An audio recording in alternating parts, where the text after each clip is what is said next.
The triumph and the tragedy, and we're going to do it all again. Hello, my name is Will McCloy, alongside me, as he has been for every minute of Super League since its inception, four-time world champ Chris McCormack. Macca, we've broken new ground every single time the distinctive black and yellow has hit screens across the world, but this is a big leap. Look, it's just great to be back calling a triathlon. I remember 3 years ago we were calling Hamilton Island. We disrupted triathlon then, and we're doing it again after a pandemic, bringing the sport indoors, the world's best athletes, racing half esports, half real racing. Going to be very, very interesting to watch, and I'm looking forward to calling it.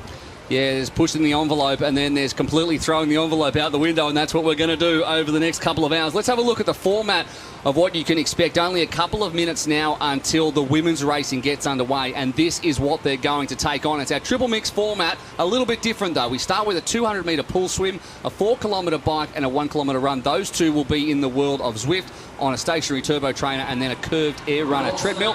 Stage 2, after a short break, will be bike, run, swim, and then stage 3 will be run, swim, bike. Now, importantly, Macca, the points per stage it's not, as I said, points per stage, not per race. So at the end of each stage, first place will pick up 10 points. The last place will pick up 1 point. Consistency is key. Yeah, so getting 30 points is the target. That's winning 3 stages is to win this. But consistency is definitely the key. It's going to be very, very interesting with the pool swim. I think the swim is going to do a lot of the damage. Those athletes who struggle in the water without those feet to sit on, like the conventional triathlons, may find themselves exposed. With the distances being so short, this is anyone's race. Yeah, and there is nowhere to hide, nowhere to sit in, nowhere to draft. Former world #1 duathlete Annie Emerson, as she has been over the last few rounds, is once again in the middle of the action. She's down on the pool deck. Annie, how is it down there? Well, I can tell you, Will, that it looks absolutely sensational here in the arena. But what you can feel is the real nerves and tension from the athletes, because it is, as you said, an incredibly short race. I was fortunate to chat with Jess Learmont, Georgia Taylor-Brown, the 2 British athletes racing here. And the one thing they said is hot, hot, hot. I saw them warming up earlier and they were already sweating. I think the difficult part of the race is going to be when the athletes finish the first stage and move on to the second stage. So they will have been out of the water for 4 disciplines, and that's where they're going to really start to heat. Along here that you can see just on the left-hand side are the bikes. Now the bikes are all set up with the tack system. They're on Zwift. The athletes will be able to see the wattage, the heart rate, not just their own, but of the other athletes too. And over here, the treadmill, you'll get a chance to see me make a fool of myself a little bit later on. These are something totally new that some of the athletes have only got on for the first time today. Now, if we look at the start list, well, it's an amazing lineup, but if we look at the first discipline, the swim, 200 metres, for me, the 3 athletes that stand out: Jess Learmont from Great Britain, an ex-national swimmer; Maya Kingma, the local favourite who won that e-sport race, the SLT e-sport race, just a few weeks ago. She, for me, is the dark horse who's going to come out of the water first. Natalie Van Coverdon from Australia. And I think let's not discount Georgia Taylor-Brown. We can hear her now just coming out into the arena. But I tell you what, the athletes are going to have nerves of steel, and they're going to have to really measure their pace early on if they're to finish this whole race in one piece. It's a colourful one, of course. We're going to see the start list. We've only got about a minute till the start of the women's. Now, 3 Dutch women in the first 4. Quinty Scones is the youngster, 21 years old. Maya Kingma was mentioned just then. Rachel Klamer, 2-time Olympian and a Super League original. Georgia Taylor-Brown, we mentioned. Also, Annie Haug, I want to point out in the blue, Macca. She is the current Ironman world champion. She'll have to reduce her distances by about 98% in this one. Yeah, this is a big jump down for Annie Haug, but she's a remarkable short course athlete, had an incredible career. She's finished twice on the WTS podium. Definitely not out of a league in this race, and I'm very, very eager to see her open up that run league, because she runs the house down. Those curved air runners as well, they're meant to be about 30% harder than just running normally, so getting that right is going to be incredibly important. There is Rachel Klamer. She has been training the house down during lockdown, as all these athletes have. It gets a real sense of being the first race of the season, even though we're here in August, and we're about to get things underway here at Super League Arena Games. The 11-month wait is over, and they're about to take to the blocks for the first 200-metre swim. Leonie Perriot there in the red, the French woman. There is Georgia Taylor-Brown.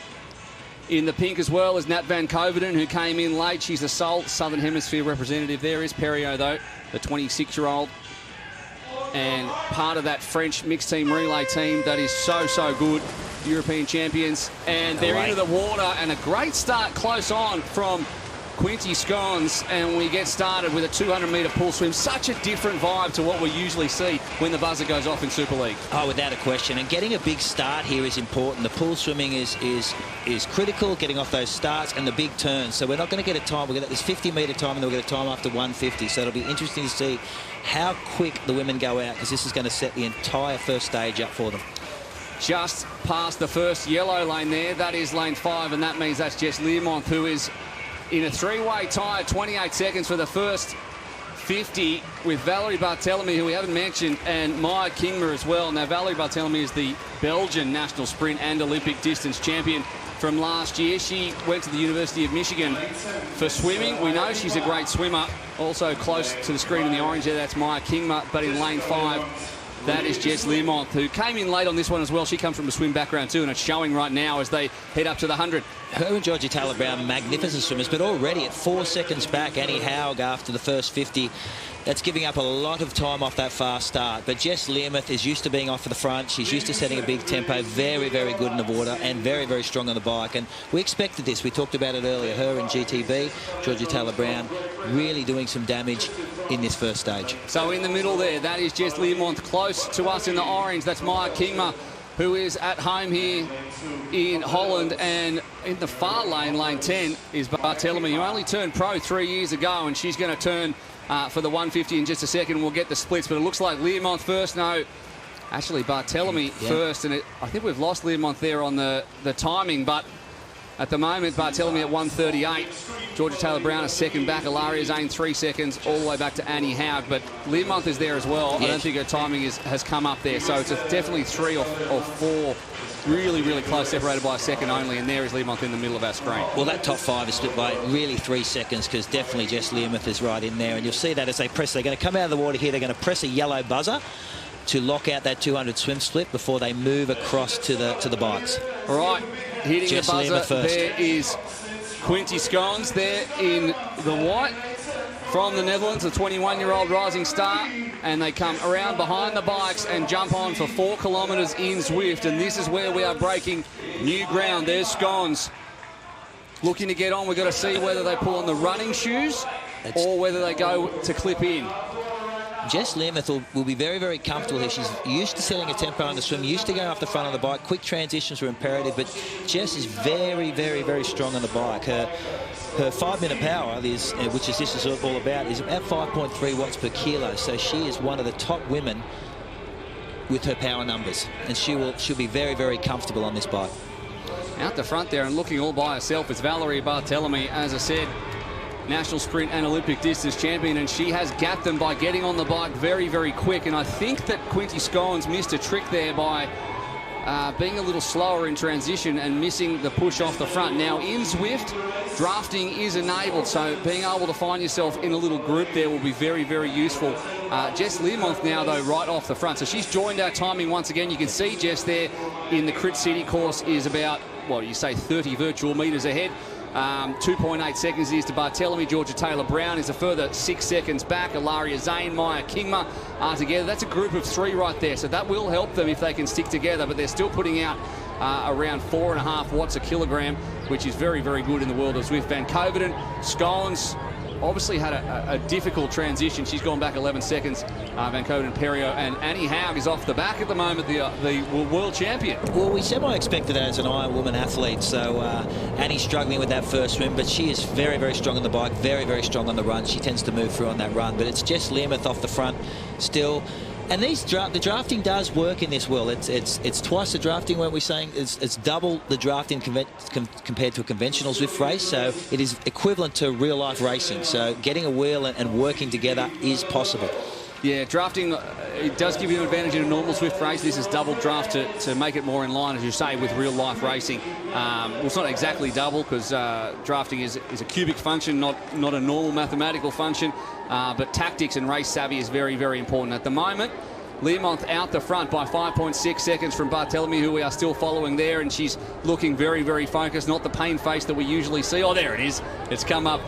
Zwift is very famous for those ones. Zane has moved up in that group there with Kingma and dropped off Georgia Taylor-Brown, who's now a second and a half back and won't be getting the draft that she'd be hoping for. And you can see she's pushing 5.5 watts a kilogram, whereas Zane and Kingma are only having to push about 4 to 4.5 watts a kilogram to stay together and stay away from Taylor-Brown. From Klamer, Van Koveren, Scones, Perriot, and now Annie Haugs dropped further back, a further 5 seconds, which is really, really interesting to see. And she would have been shocked, I suppose, by the pace in the first 1 or 2 Ks of this race. Oh, without question. And sure, Jess Learmonth controlling her breathing there, but she has not let those watts drop below 5 watts per kilo. When you compare that to the women behind her, she's not only has she set it up with a big swim, but she's dropping the biggest power to stay out in front. She's going to gap them, and at 7.5 seconds halfway through this bike leg is remarkable. And look how controlled she is on screen atop in the grey suit. Looks very, very controlled. She's got a lot more in her, and I think she's setting this up for the big run, but that type of time gap is almost unclosable. It is in Zwift, and obviously the double drafting actually assists you in terms of making a breakaway stick, which is very, very hard usually, as we see a group there in the middle of the pack featuring Taylor-Brown, Zane, Kingma, and Barthelemy. So 4 of them all together now, and all trying to chase down the breakaway from Jess Learmonth, who got on the bike first and really punched it early to stay ahead of this chasing pack of 4. So there's your top 5, with Zane now 6 seconds ahead of Klamer. Scones, Van Koveren are all together, and Haug has dropped back to, or has come up to Leonie Perriot as well. So Jess Learmonth, though, I mean, you look at her resume over the past couple of years, and you can see why she's at the front of this race. Silver in the Commonwealth Games in 2018 in individual and in the mixed team relay, and then obviously finished second to Katie Zafiris overall in the WTS last year. So 2020 was shaping up to be Jess Learmonth's year. Of course, in the Tokyo Test event, she should have technically been the winner of that race. So she was shaping up for a big Tokyo. Look, 2020 was a big year for all the women. It's the Olympic year, and Jess Learmonth was definitely one of those women that were looking for an Olympic medal. The colour was going to be decided a couple of weeks ago, and now she's off the front and showing just the type of talent that she was going to take into those Tokyo Olympics. All right, the orange of the Dutch woman, Maya Kingma, as she looks to drop the group, and she seems to have done that, at least for now. It's a very, very flat course, Crit City, so there's no real place to decide to make a break. It's just if you've got it in the tank. And Maya Kingma has put a couple of seconds into that gap to Learmonth, and she's at the moment only hitting about 3 or 4 watts a kilogram, but Jess Learmonth's still up there at 4.8, as you can see. But Kingma is looking to at least bridge some of that gap.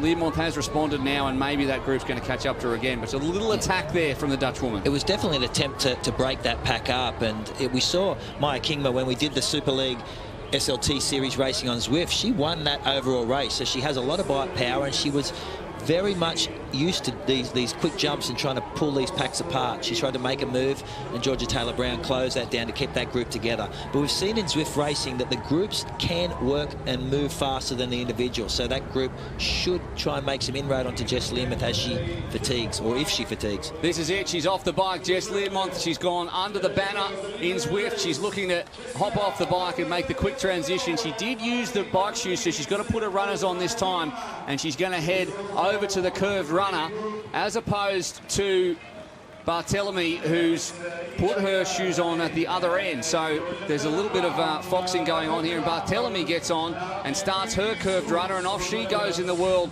of Zwift as well. And now for the 1 kilometre run, which will end stage 1. But there's Learmonth, who takes off, and her avatar's looking extremely comfortable. I'm sure it's not as comfortable as that in real life. And off we go for the 912 metre run, so just under 1 kilometre. I'm going to say that was a mistake on Jess Learmonth's part by putting those running shoes near the bike.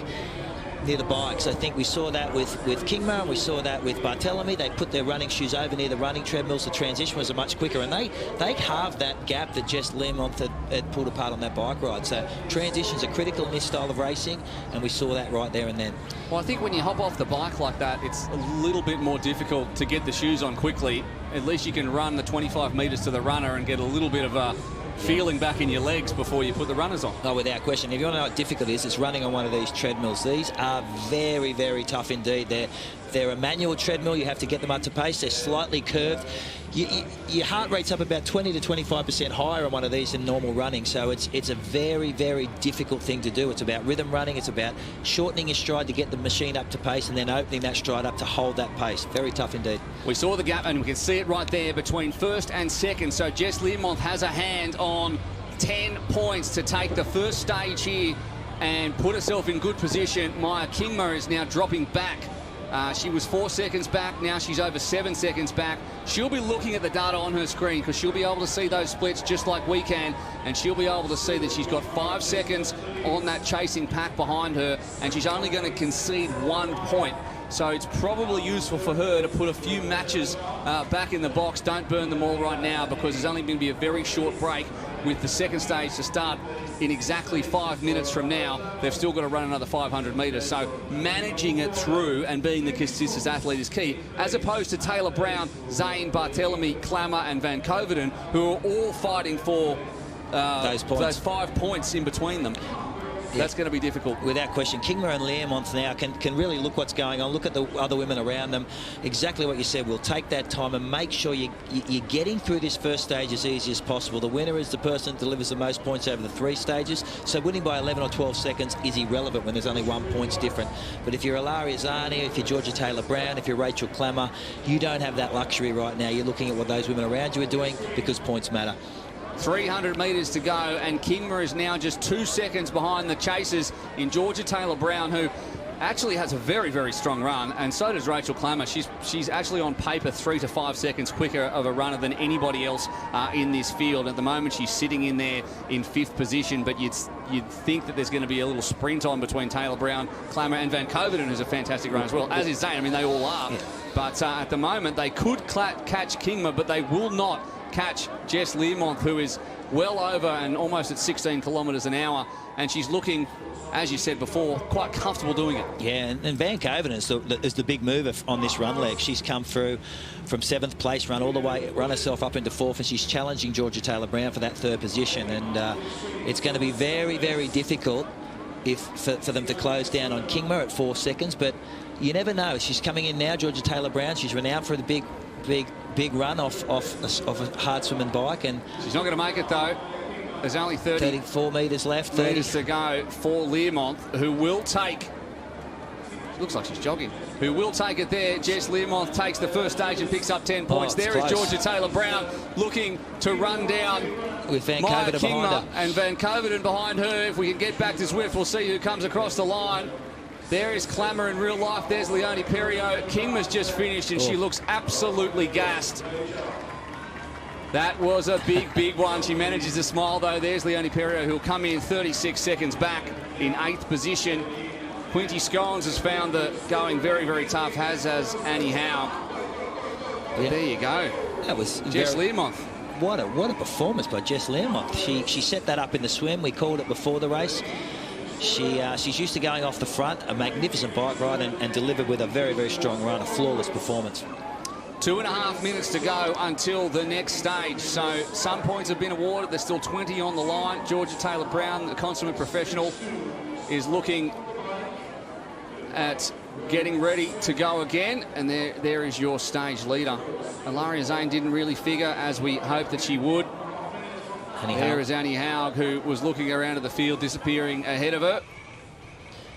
Hey, Kingma. There's Jess Learmonth. She looks so comfortable, Jess, the whole day. Look, asking how far to go, what's going on, but very, very controlled, very easy performance, and I think she's got a lot more in her. She's 100% the woman to beat in this racing, and we'll see if this changes in disciplines. Let's head down to the pool deck right now, where I think Annie has caught up with Jess Learmonth.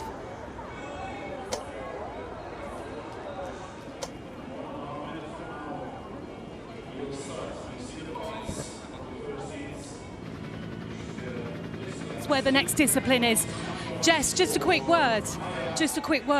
What a great race. You executed that absolutely perfectly. You haven't raced for months. How did it feel? Absolutely horrendous. I mean, good luck to the next 2 stages because I'm absolutely smashed. What stood out there was your swim, absolute perfect, but the watts that you were holding on the bike, round about 5 watts per kilo. Yeah. Did you expect that? No, but I definitely went off too hard. And I've got it. Okay, one more question, Jess. I know you want to think about the next discipline. You looked on the treadmill like you had a bit of confusion early on. What happened there? I saw you stopping and looking around. It didn't start, so I didn't know how long I'd done or how far I'd done. No idea. But it worked, so. Okay, well done, Jess. Good luck for the next round. Cheers, I need it.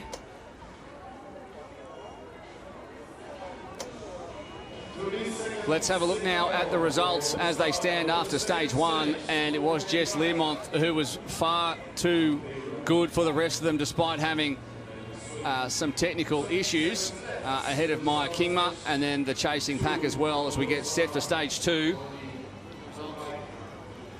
But there she is. She says she's burnt too many matches, Jess Learmonth, and she has to start again. And this time, of course, it is the bike, the run and the swim. And they're getting warmed up and ready to go. And they will be off in stage two now, and it's a group on the bikes. It'll be a very, very different bike this time, Macca, because, as you said, there's drafting available, and there's our leader, she said, is absolutely smashed, in her own words, and yet she heads straight to the front. Straight to the front. She said she went out too hard in that swim. She opened up in that swim, but it's going to be very difficult, as you said, to break away on this bike because that drafting comes into play with the double draft, making it a little bit easier to sit in the group. It's about conserving a bit now. I know the women are going to be very, very tired. It was great to hear Jess Learmonth say she was absolutely smashed by the lactate would be burning, and this is where you're trying to flush it out because getting off the bike and doing a run next and finishing with a swim, swimming after two disciplines, especially in a pool without feet to sit on, is very, very tough indeed. And as that lactate starts to bubble through the body, it makes it hard to get the air in and very, very difficult. So just confirming, Jess Learmonth won the first stage from Maya Kingma, who was 11 seconds back, Georgia Taylor-Brown 12, and Nat Van Kovenen 13.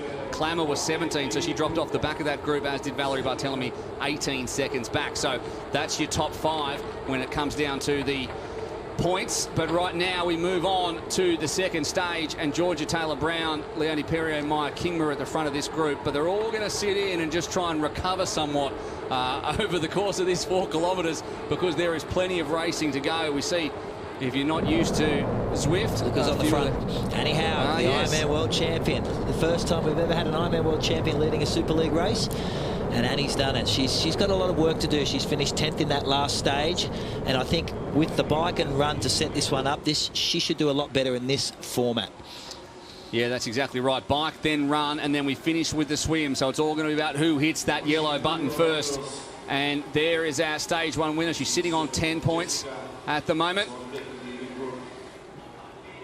From Barthelemy, Klamer as well there, Kingma, Zane.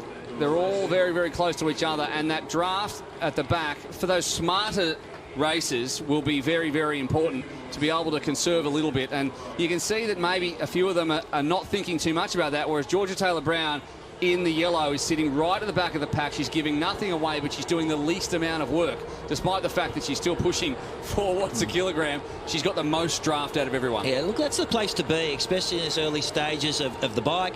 You're sitting back there keeping your power numbers down, controlling that heart rate, knowing that this run on the curved treadmill is coming up next. It's going to be very, very difficult to deliver, and then jumping in to the pool to finish with a very tough 200-metre swim. Keeping that heart rate as low as you possibly can on the bike is critical.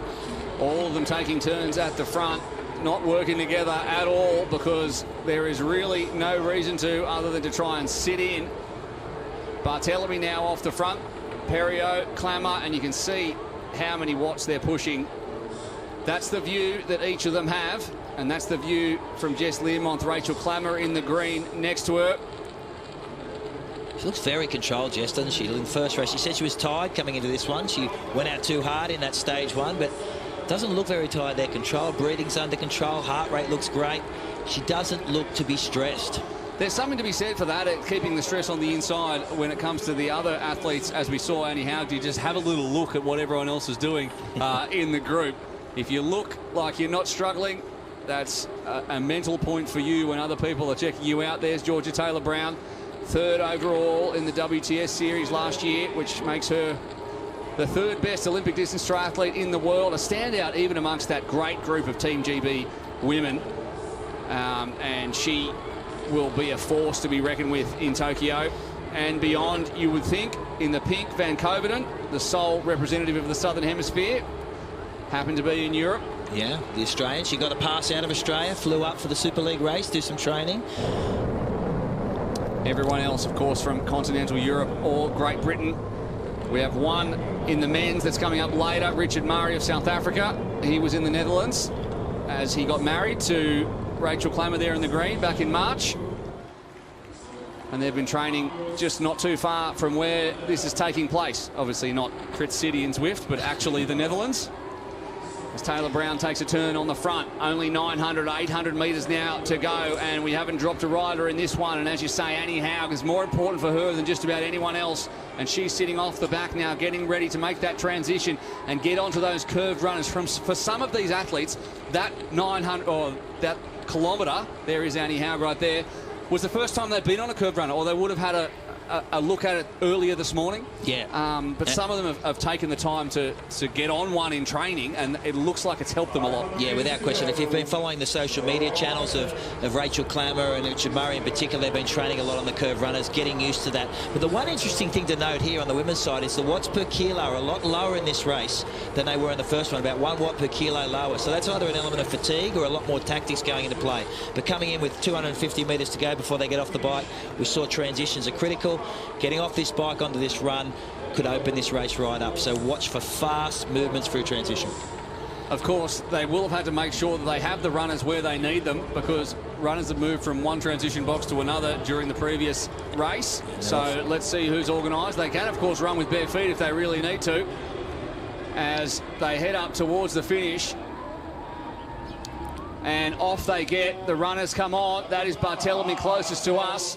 There is Zane next to her. She gets on too. Sitting down is Annie Haug to put the shoes on, and she will have transitioned last. So we'll see her off the back. There is Van Coverdon in the pink, the Australian. Next to Learmonth, whose turnover is a lot quicker. Looks very controlled again, Jess Learmonth. You saw that. She got that treadmill up to speed very, very quickly. Rachel Klamer on screen. Been practicing on these manual treadmills. Kingma looks controlled as well, starting to fatigue a little, but doing fantastically well for a first time in a Super League race. But Jess Learmonth again controlled it. 3.2 seconds behind Rachel Klamer.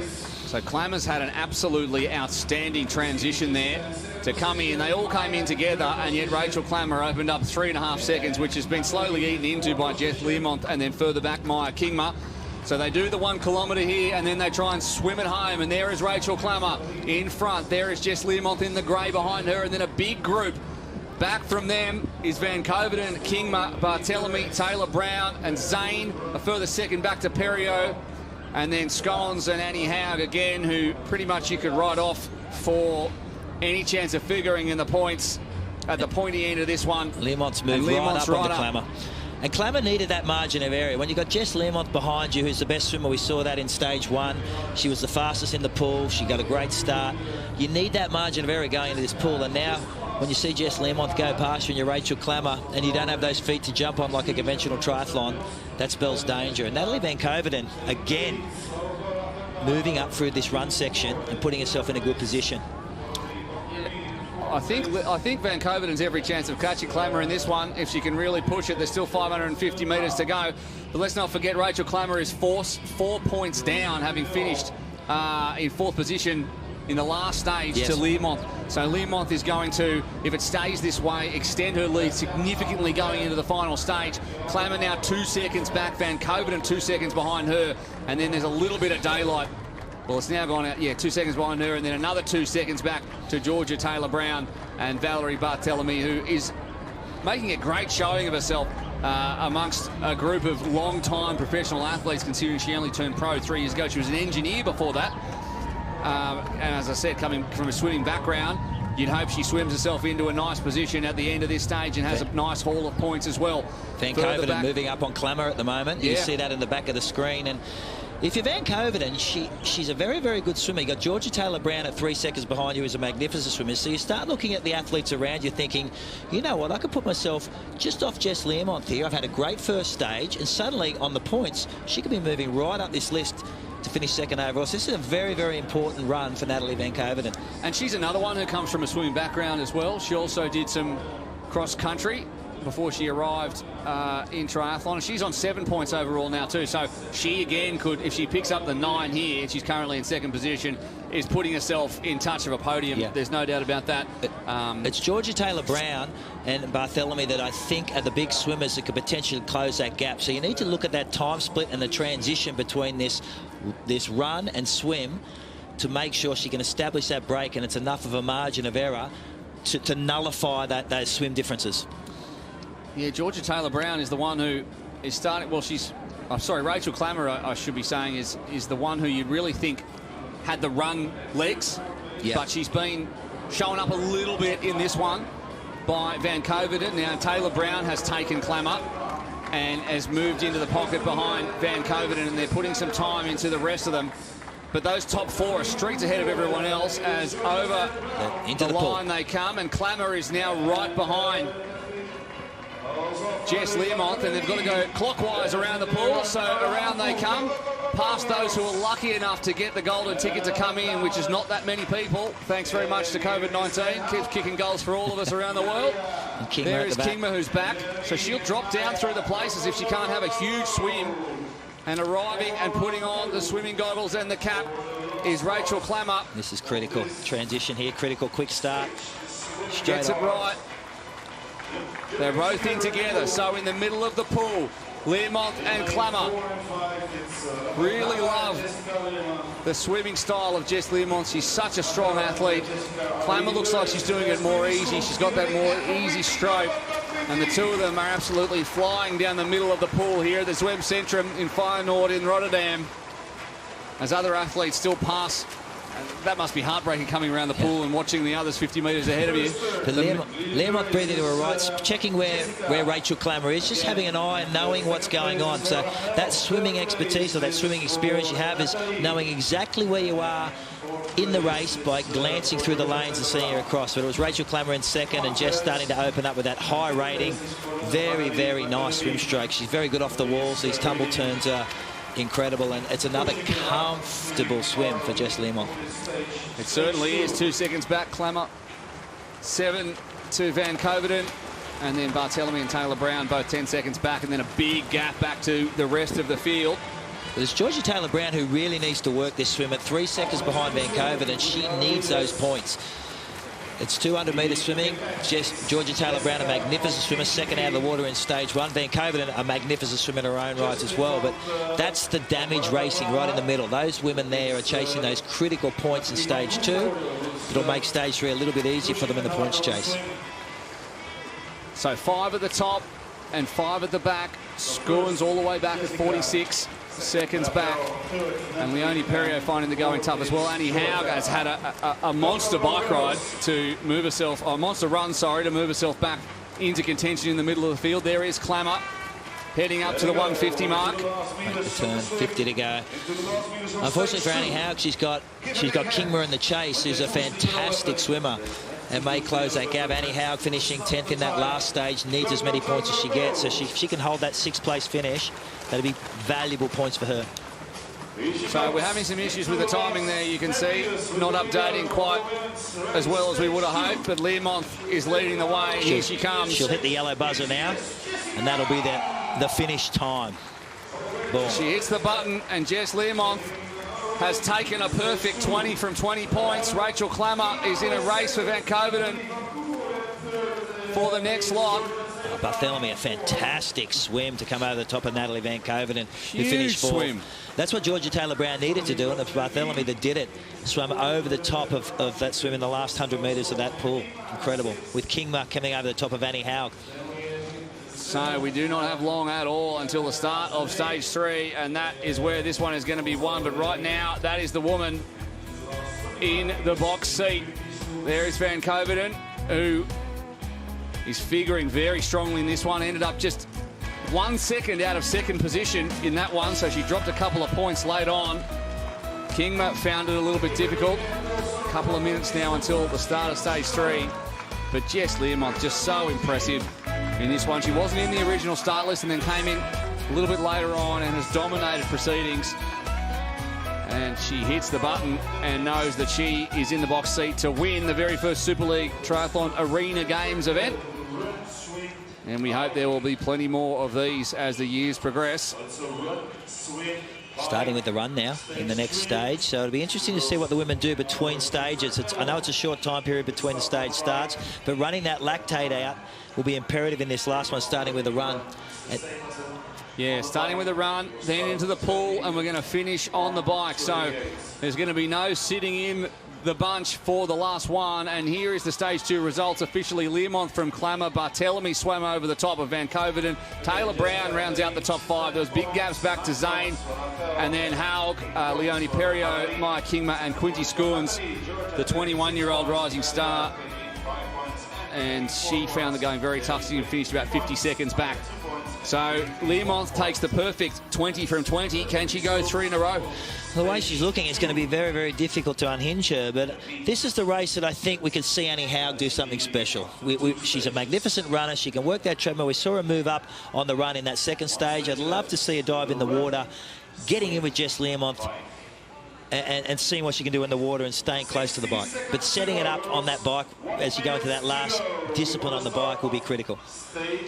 Will, just giving yourself a little bit of a buffer and then working that 4 kilometres to take out the perfect 30 from 30 and really lay down the gauntlet to the rest of these athletes. And Rachel Klamer looks absolutely gassed. Not to do her a disservice, but she looks like she's put everything into this lot. And despite the fact that she said she was also like that, Jessica Learmonth looks happy and has taken the 20, and she has a 5-point gap on Klamer, and that is going to be very, very important. Natalie Van Coverdon and Georgia Taylor Brown are both sitting on 14 points, and then 1 back to Barthélemy. So the race for the 2nd and 3rd spots on the podium is well and truly alive, and this is Jess Learmonth to lose. It's 10. We're starting at 10. Here we go. This will be interesting. How they work the treadmill up early will be critical, because getting these up to space is very, very tough. See, Scowen's just walking on it, and Learmonth knows that she has to hit it and hit it hard, and it is a run, swim, bike, and then it will be decided here in the women's. And at the front, once again, Jess Learmonth, Rachel Klamer, and Valerie Barthélemy, who just took a random left-hand turn there. She's back again. She's back again. That happens occasionally in Zwift. Do not worry about that. All the timing is absolutely correct. No worries whatsoever. But Jess Learmonth is already a couple of seconds ahead of Barthélemy, and that's not because she did a U-turn. That's just because that's how fast Jess Learmonth is. Jess Learmonth's been flawless in every single discipline at every single stage. She's been on the front from the first swim in stage 1. She led out on the bike in the second stage, and straight on the run again. Straight to the front, pushing the pace, and they're already set up at 1.7 second advantage over Natalie Van Coverdon.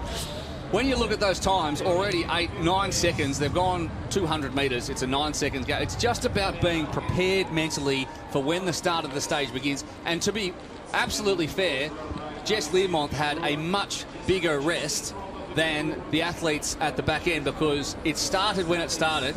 If you finish at the start of it, like you finish first in a stage, you get the most rest. So you get the chance to get on the runner early, run it, and get the start for the second one, whereas Quinty Scowen's had probably nearly a minute less rest. And without question, when you look at the 3 women at the back of the field, they're the youngest in the field. So the lactate really starts to bite come stage 3. They're trying to disperse that, and the experience comes into play. And Jess Learmonth is one of the most experienced female racers on the triathlon circuit worldwide, and you're seeing that right now. Natalie Van Coverdon is not letting it go. At 1 second, she's starting to close in on Jess Learmonth, and she sees that as her ticket to be very, very successful in this stage, because she's in this for a shot to take 2nd or 3rd overall. So a very, very big run on the cards here from that. All 3 of the athletes that are leading at the moment in the final stage of this Arena Games have never raced Super League before. Jess Learmonth, has Jess Learmonth raced Super League? I don't remember racing before. Nat Van Coverdon hasn't raced before. Annie Haug obviously hasn't raced before. And all of these athletes are putting themselves firmly in the picture for future Super League races, if they so choose to be a part of it and qualify. Van Coverdon especially, and Learmonth, I mean, obviously is a fantastic racer, and we'd love to have a part of it moving forward. From Perriot and Klamer and Taylor Brown, who have all been at just about every race. And there they all sitting there in the red, green and yellow.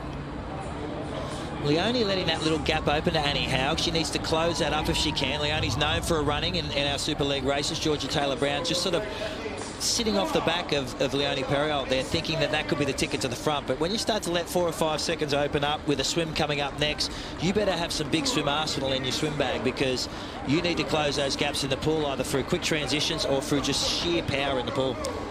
So off the front is Learmonth, who is 5 points ahead of everyone else and only really needs to finish in 5th position or higher to wrap this one up. And at the moment, she's right off the front. Van Coverdon is in that mix for 2nd and 3rd spot, as is Klamer, as is Taylor Brown, as is Barthelemy, and as is Kingma. So at the moment, Van Coverdon is in the box seat at 4 seconds ahead of Rachel Klamer to take 2nd position overall.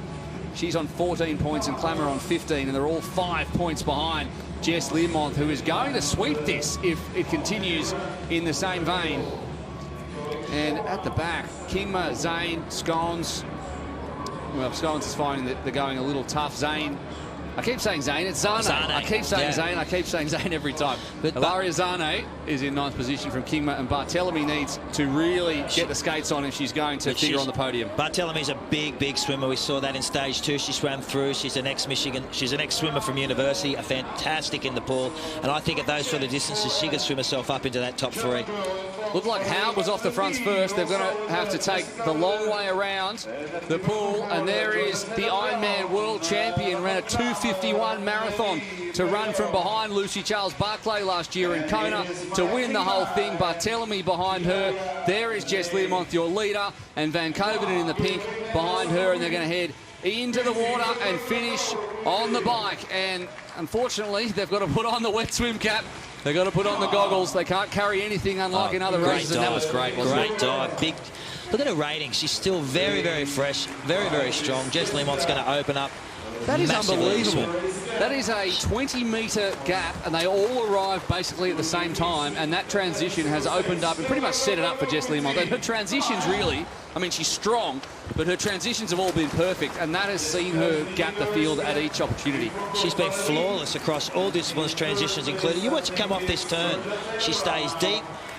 She'll flip, stays deep. She's just an absolute classy swimmer. Comes off and well and truly in front. She'll be able to cruise this swim if she desires, set it up on the bike, and we're going to see a flawless performance. I don't see anybody moving in on Jess Learmonth.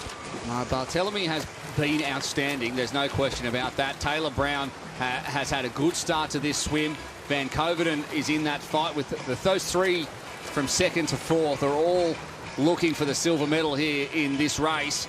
And Howe wants to take a nice bag of points because she's only got 5 so far from the first 2 stages. And Klamer is the other one who's looking to be in the mix, but she really needs to find 5 or 6 seconds to stay with this group who are all chasing Jess Learmonth, who has made this look exceptionally easy.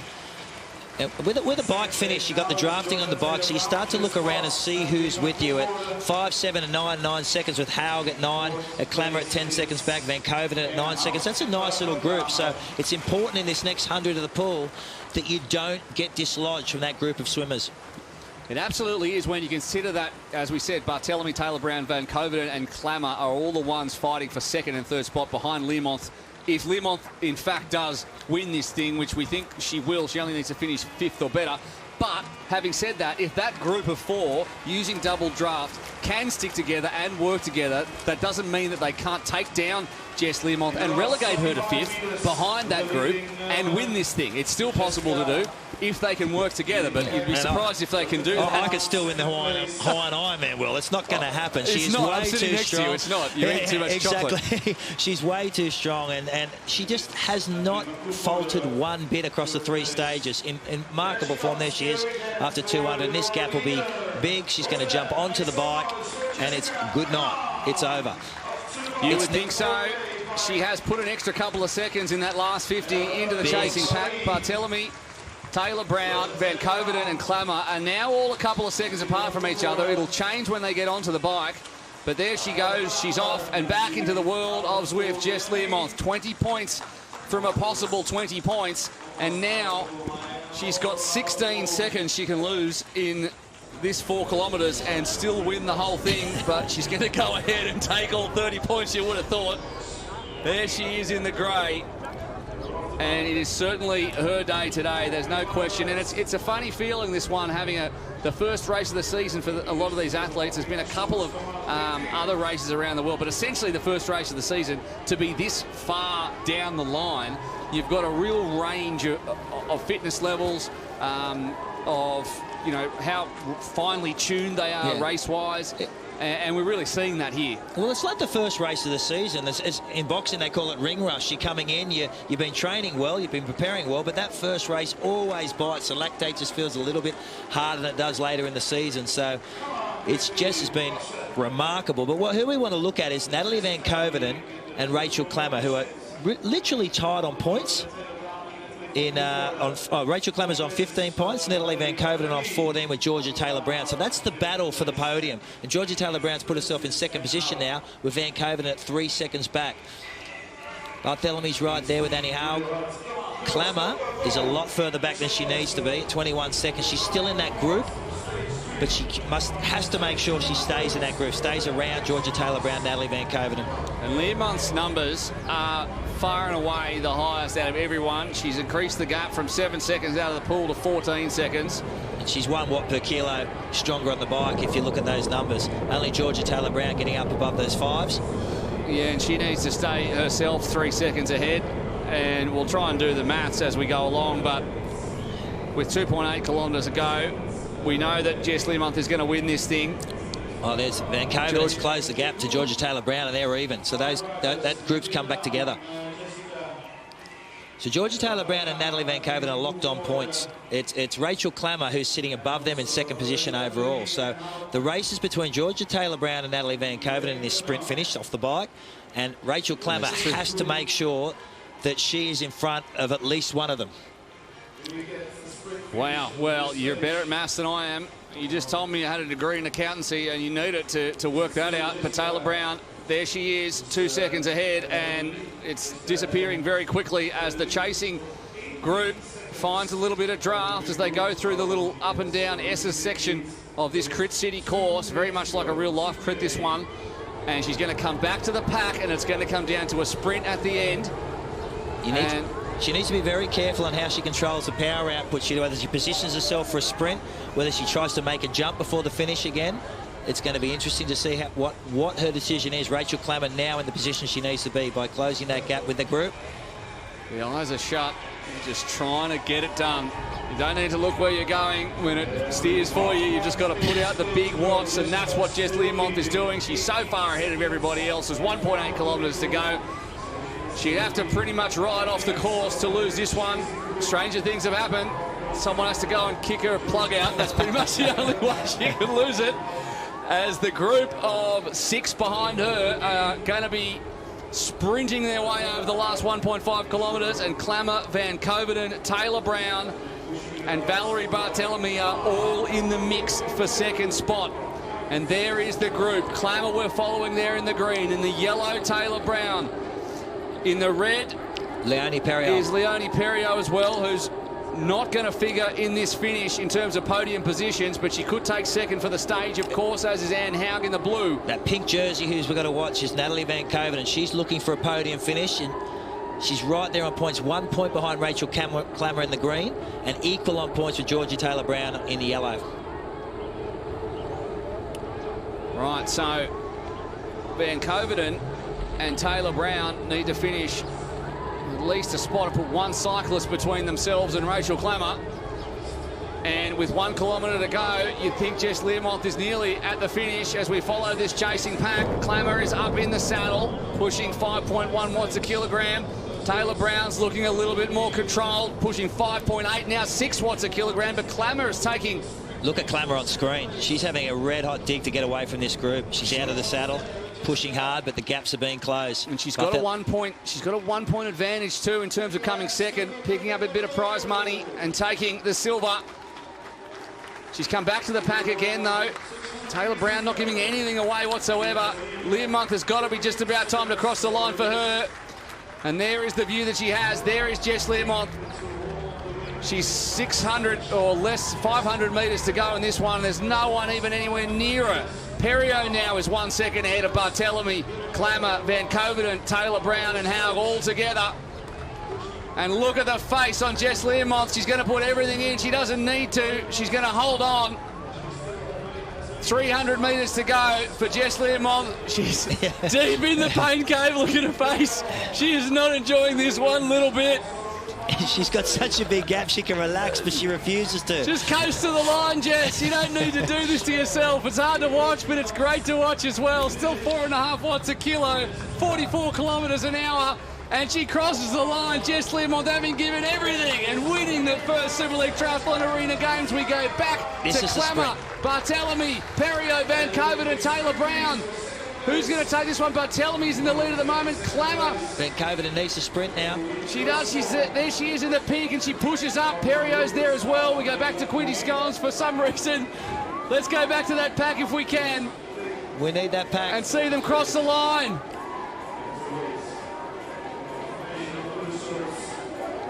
Scollins well back, 90 seconds back. Can we get back to that pack and we'll see what happened in the end. Oh, it's over. There's GTB. Well, we've missed the end there, so apologies for that. Let's have a look at the results. Valerie Barthélemy actually came second from Klamer, Perriot and Van Covert. So Van Covert's out of it. Van Covert has beaten Georgia Taylor Brown, so she'll beat her on points, but Klamer's finished in front of the two. Klamer's finished 1 point, I think, ahead of Valerie Barthélemy. I think Barthélemy's going to move right up with that finish. Right up with that finish, Barthélemy. What a great race. I think provisionally it could have been Klamer and then Barthélemy who round out the podium. Apologies for the switch in vision as we missed the end there, as we look back at the highlights of some of this, but you couldn't fault the effort in terms of a smart race, good transitions, and staying extremely composed whilst also putting herself very deep in terms of pain for Jess Learmonth, who could not have done any better than that. She said it hurt, but she definitely didn't look like it hurt one bit at all. The only time she looked uncomfortable was at the end of that last stage. She grimaced a little bit, but very, very great. Very, very nice racing by Jess Learmonth across the board all day. Indeed. There you go. Provisionally was correct. Barthélemy took it from Klamer by 0.1 of a second and then 3/10 back to Perriot, Van Covert and Georgia Taylor Brown. So we're going to get the overall confirmed results in just a second, but I think it's Klamer in second position from Barthélemy. Not 100% sure, but we do know that Jess Learmonth was far, far too strong. We're going to head down to the pool deck right now where Annie Emerson has found the woman who took a full 30 from 30, Jess Learmonth, our winner. Jess, I am blown away by that effort. You always say that it feels so hard, but you make it look easy. Talk us through it. I don't know about that, but it was so hard. I think I had a massive advantage with my swim because it doesn't take that much out of me, so I kind of recover on the swim and then I have been breathing down my neck on the run and the bike, but it was just so hard. I've never done anything like that before, and it's more the thinking of things like goggles and hats and knowing like I were on the treadmill for the second time and I was going to stop, but then I thought, oh no, I've got to swim. So stuff like that, you've just got to be thinking of other things. So because it's so short, I think that helps. Jess, when I spoke to you this morning, you said you really hadn't been on a curved treadmill before. I was so impressed with how you handled that today because you were running faster than everyone else. Yeah, I don't know. I don't know if it's because I'm heavier, so I propel it more. But we'd gone on a few times, me and G, and it was so hard. And I think the ones that we were trying were a lot harder. So once we got on those new ones, it were much smoother. So I think that were a bit of an advantage, but it's hard. Jess, tell me, what does it feel like to be back racing again? Because it must feel pretty good. Oh, it is really good. And I were a bit apprehensive just because obviously I missed my Lulabas. I haven't raced since Tokyo. So you don't know what to expect, and obviously training's been disrupted and stuff, but it's amazing that they can put this on for us, and we really appreciate it because I know it's so difficult, and it's a bit different in it with the virtual racing, but it's good fun, and I really enjoyed it, and I'm really thankful that they put it on for us, so it's good. Well, great stuff. I'm going to let you go, Jess, because I think you need to cool down. You look pretty hot at the end there, but congratulations, an absolutely outstanding performance. Thanks very much. Thanks a lot. What a result that was for Jess Learmonth, and there are the official results. Couldn't have done better.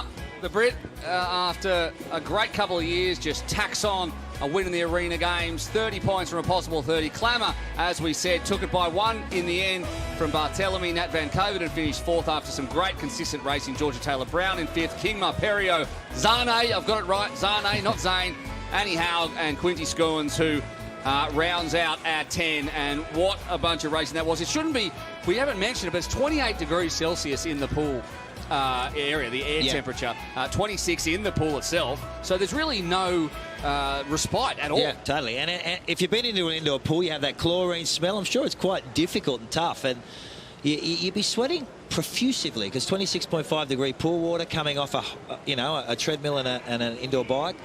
You're not going to get that core temperature down, so that could produce some fatigue that you're not even thinking about. Not too long now until a medal presentation, and then of course the men's racing gets underway. There is Georgia Taylor-Brown, who has finished in 5th position overall and got a real look at where she's up to in terms of her training. She spent 8 weeks without swimming at all. Of course, all the athletes, some of them have been able to swim during this time because of just the vagaries of where they are, and some of them haven't been able to swim at all, and that makes a really big difference in terms of water feel and just getting it back. And some athletes are not that good or quick to get that water feel back, and some can go off and get it really quickly. Yeah, well, Georgia said she had 8 weeks out of the water. As she said, it was the longest period of time she's had out of the water in her whole career. So she said she took that time out, she enjoyed it, but having swum since she was a kid, she gets that water feel back, and she was 3rd best in the pool today. But what we have to look at is, as you heard Jess Lemon say, she hasn't raced for a year. The last race she did was that Tokyo test event, which was in August of last year. So her first race back, she looks stronger and better than I've ever seen her race. Across the board, she was flawless. There she is, just chucking on an extra suit for some reason. What a race she had, and we'll look back at some of those moments, and one thing that really stood out for her, and I know we're seeing it now, is her transitions, and I think we really need to make mention of that again. She really gapped, like obviously she was great in each of the legs, but her transitions were absolutely perfect, and it's really amazed me how much time can be won and lost in the transitional periods, considering how short they are and what needs to be done. Well, we saw that in stage 2 between that bike and run. We saw a 3.5 second gap nullified just by quick transitions. And as you said, Jess and probably Maya Kingma were the best through transition, I thought, on the women's side, and they were right up there. Maya starting to get a little bit fatigued in that last stage, but cost her over those 2 great performances in those first 2 stages. I know I pulled it out a couple of times, but congratulations again to the 29-year-old Belgian Valerie Barthelemy, who is sitting up there on the podium alongside a 2-time Olympian, and as well alongside a Commonwealth Games 2-time silver medalist and the 2nd best WTS athlete in the world. And that's a very impressive podium. A mega podium, like a mega performance. And we didn't know what to expect coming in. It was tough even preparing to call this, but a massive performance by Barthelemy. Incredible. It's going to be a very interesting post-COVID medal presentation in just a second. The masks. Yeah, there's going to be some interesting social distancing going on. I don't know how this is going to play out. We've all got the masks on. Don't know how you can even breathe in there with the masks on. But we're going to get it underway, and we're going to throw down in a second. And the medals to be handed out by Sven de Lange and the Deputy Mayor of Rotterdam right about now. Winning bronze. Give her a big hand from Belgium, Valerie Barthelemy with 22 points.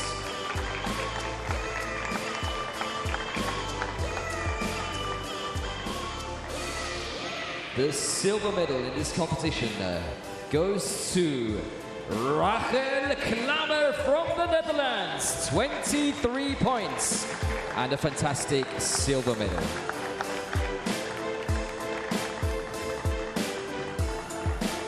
And unbeatable today with an unbelievable performance. Ladies and gentlemen, the gold medalist from Great Britain, give it up for Jessica Lemon.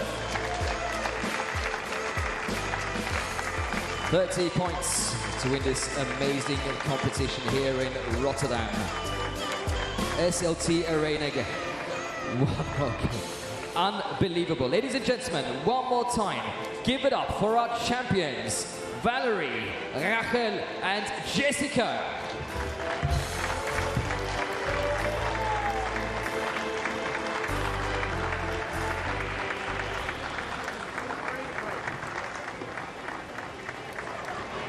The first socially distanced podium in the history of triathlon, and it was an interesting one, but 3 very, very worthy medalists, and Jess Learmonth Well, you think that they were all smiling underneath there. We don't know 100%, but they all took the medal and they worked very hard to do it. Yeah, isn't that very interesting? That'll make for some very, very intriguing photos to look back on, with the first time we've ever seen masks at a finish line, the first time we've ever seen the winners of an event have to hang their own medals around their own neck. So that's all part and parcel of the new post-COVID racing world. Well, we're probably going to see a lot more of that before things settle back down, but it's not going to be too long until we see the men underway, so do not go anywhere. It's going to be incredible. We're going to see Richard Murray in that one, and we're going to see Rachel Klamer in just a second. The pair of them got married back in March. They've been training in the Netherlands. They are truly one of triathlon's super couples, and I caught up with them a few days ago to talk about the Arena Games.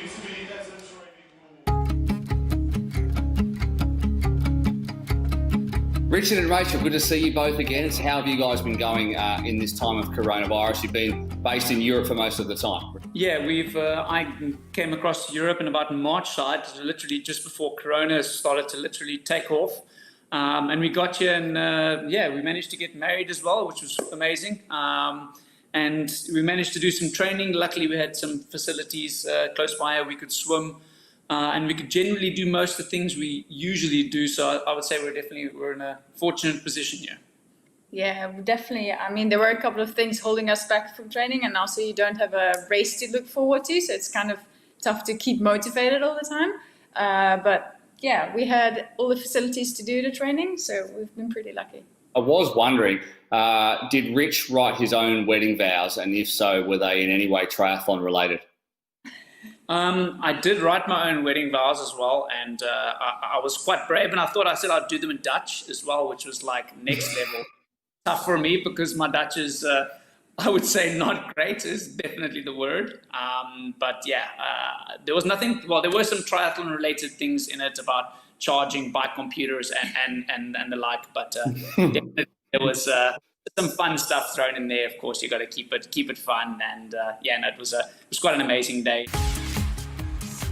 All right, let's talk racing then. I've been watching along on your YouTube channel, Richard Murray Tribe. What have you done to get ready for this race specifically? Because it's something none of us have ever done before. So we got a curved treadmill because that seemed to be like the biggest issue there. Figured out that it was really hard to run on it. If everything is correct, I'm using one of those strides, and I'm running the same pace all out on the treadmill, what I normally do on an easy run on the road. How was that? Hard. Rate is going up. Rich, how do you see the men's race coming out of the swim onto the bike or whatever it is, because we're switching it up? There's drafting, of course, in the Zwift 4 kilometres, and I think that's going to be important to make sure that you're with someone, but getting a good start is going to be crucial. There's no drafting in the swim, and I think the difference between myself probably being one of the slower swimmers and probably like heavy, they're probably going to swim closer to 2 minutes odd for the 200 meters in the 50-meter pool. I'm probably going to be more 220-ish, somewhere around those, which is I'm going to be a bit back coming out the water. And obviously on Zwift, that makes a big difference. If anyone's watched Zwift, if you're like 10 meters off the bunch, you're gone. Like that's it. There's no, you can ride yourself back into the group. So it's going to be interesting to see how people work together on Zwift, actually. I don't think there's ever been a triathlon in history that I know of that people actually go from a swimming pool to Zwift. So this is like the first. This is breaking, making history, more or less, which is quite cool. And then running on a round treadmill, I don't think that's ever happened either. So there's a lot of firsts going on here, and I really hope somebody's going to fall on the treadmill because it'll make beautiful television.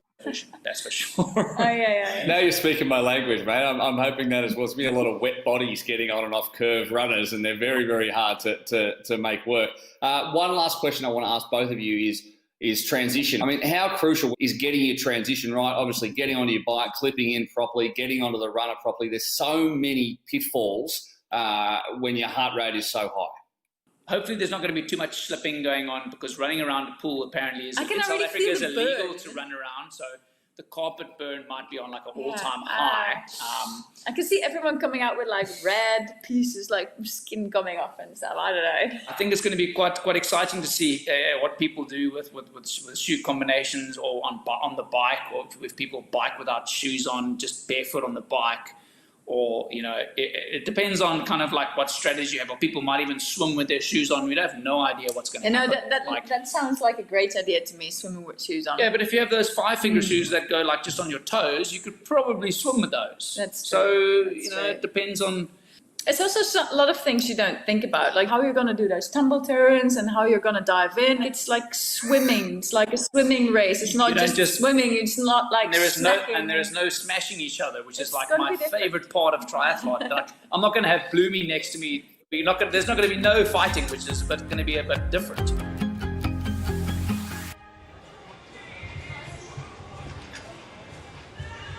Well, a silver medal for Rachel Klamer, and we know if anyone's going to bring the changes or the swimming with the shoes or whatever, it's going to be Richard Murray. And Jonny Brownlee is the man we think they're all going to be chasing. He's certainly one of the biggest names in triathlon. He's right now with Annie.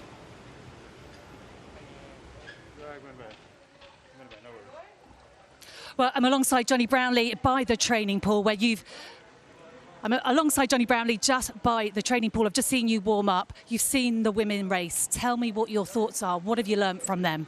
Yeah, tried to watch it as much as I could, and it looked tough. It looked like the first swim was quite important, and then obviously it's quite hard to catch up on the bike too much, and the run split up more than I thought. So I think the key areas are swimming when you're tired, and then the run. It's the first time that all of us have done this style of racing, so who knows? Jonny, you've only been back in the swimming pool. I know you've been swimming in the lake, but you've only actually been back in the swimming pool for a matter of 2 weeks, is it? No, Tuesday was actually my first time I was in. Yeah.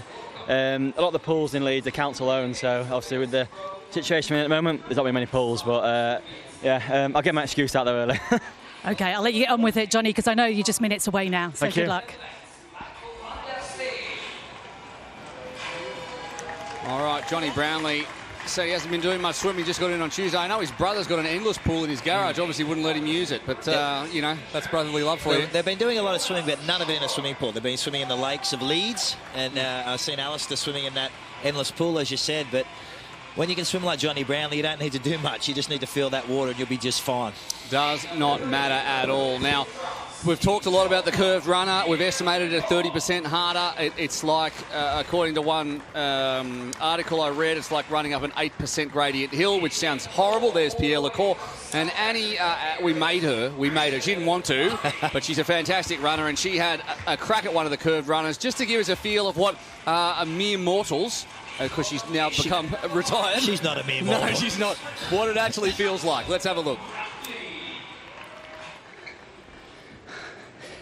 Well, I've went on a few treadmills in my time, but I'm having a bit of a challenge on these ones because they gradually pick up pace. They're not like a normal treadmill where you've got a button to slow them down. The athlete drives the belt themselves. They're non-motorised, so very green, but they're tough. It's a curved effect, so it does slightly feel like you're running uphill, but you're actually not. I'm at 16k an hour. But I tell you what, the men are going to be a lot faster. They're going to be up at around 21k an hour for the Kilometer Run. Wow, not as fit as I thought I would. Jump to the side, see, really easy to get off. But I tell you what, these machines are very different to a normal treadmill. And if the athletes haven't trained on them, they're going to have interesting races, that's for sure. Whoa. You know what's great about that? While we were watching that, I was eating chocolate. So thanks very much, Annie, for that.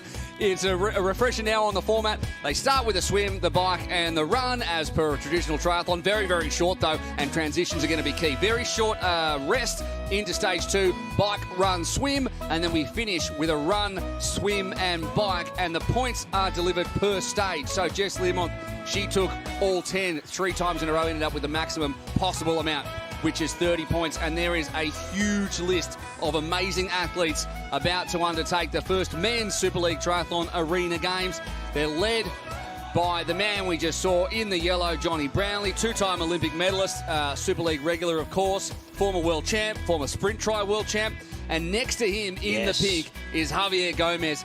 Now, 5-time world champion. He's won everything there is to win. 5-time at ITU. He's won 70.3 World Championships. He's won off-road World Championships. He's an Olympic silver medalist. Javier Gomez has slid straight into that pink jersey that's been owned by by Vincent Louis over the years. Who's that? Who's Vincent Louis? But Javier, if anyone suits the pink, it'll be Javier Gomez. I'm really looking forward to seeing him race. Richard Murray in the green won our very first Super League back at Hamilton Island. He's a thinking man's racer. He'll be finding ways to sneak through transition. Great in transition, and he might make up for those self-admitted drawbacks in the swim.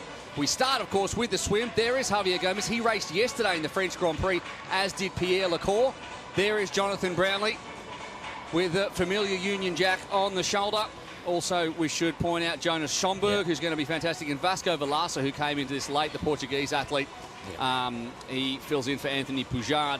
He has won some big races right here in Rotterdam before, and it's about to get underway all over again. Here goes the first men's racing in the Super League Triathlon Arena Games. Maybe the first of many, and Brownlee into the water. 200 metres, great start. There was a few that missed the start in the women's. That hasn't happened here in the men's, and you could not split them as they head through the first 25 metres.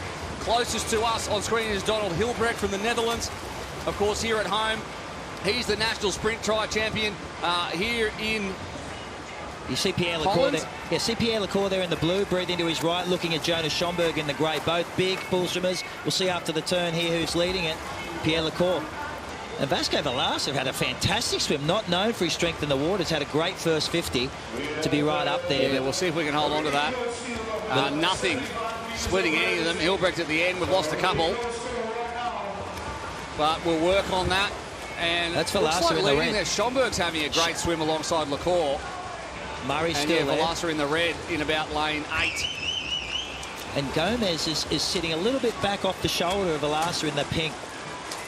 But there he is, had a great swim again. But Pierre Lecour, a magnificent pool swimmer, leading in the blue. But Vasco Valasa is not renowned for his swimming, but probably more comfortable in the pool, finding his own water, setting a tempo, and just showing the fitness. As we said, none of the men have raced since Mooloolaba, which is in March. So coming in with a little bit of ring rust, and it always feels tough. We heard Jess Lemont say that she worked that first swim hard and spent most of the day recovering. So it'll be interesting to see how they come at 150. In my notes here underneath Vasco Valasa, it just says he's let down by his swim, but he's got a huge bike and run. And he's now leading this thing ahead of Schomburg, Lecour, Justus Nieschlag. And that was an ugly turn. Lewis Schnabel. Yeah, it wasn't a great turn. Just a touch over a minute 30 for the 150, and at the back is Richard Murray and Donald Hilbrecht. So, Valasa, he won the junior ITU, well, he got silver Schomburg's actually. leading this, I think. Schomburg there is closest to screen in the grey, with Pierre Lecour in the blue just off his shoulder. We saw Pierre Lecour in Jersey run with Vincent Lewis until the sprint finish in our last Super League event. Or second from last, we had Malta between that. All right, there is Jonas Schomburg. Schomburg, who hits the yellow button, and they're out. Lecour's out ahead of him. In the dark blue is Lewis Schnabel, the Austrian triathlete of the year in 2019. Onto the bike goes Pierre Lecour. Now, as you said, second in Jersey in 2019. Didn't push for the win because the short shoot, of which we do not obviously have in this one, was owned, as it always is, by Vincent Lewis. There is Jonas Schomburg. Great story he is. Turned up in Jersey a couple of years ago, asked for a spot, was denied by Chris McCormack, earned a spot himself by going to the qualifiers, and has been around ever since. In the purple, that's Justus Nieschlag, World Cup winner in 2019. Valasa off the front, Nieschlag with him, Lecour with him, and Valasa as well, who looked like he had a little mechanical situation there for a second, but he's certainly amongst it. Richard Murray's 3.4 seconds back. You'd expect that. Javier Gomez, though, is also 4 seconds back. He finished 4th in a French Grand Prix race yesterday. Lecour was also in that race and backed it up to come here again. Arrived late last night here in Rotterdam, and then here he is racing. So a group of 7 sitting in. Schnabel now 1 second off the back. No, he's all right. They're pushing 5 to 6. Schnabel at 7.3 watts a kilogram to stay with this group. But it's Gomez and Murray that are at 4.5 seconds back. They need to work together to close in on this group.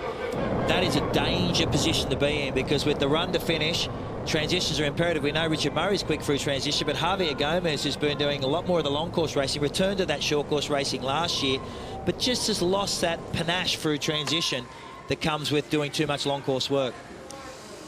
Yeah, that's it. He said on Instagram the other day he was just happy to be racing. He didn't expect to be at his very best for this, but even his average is still amongst the very best. There they are together there, Richard Murray and Javier Gomez.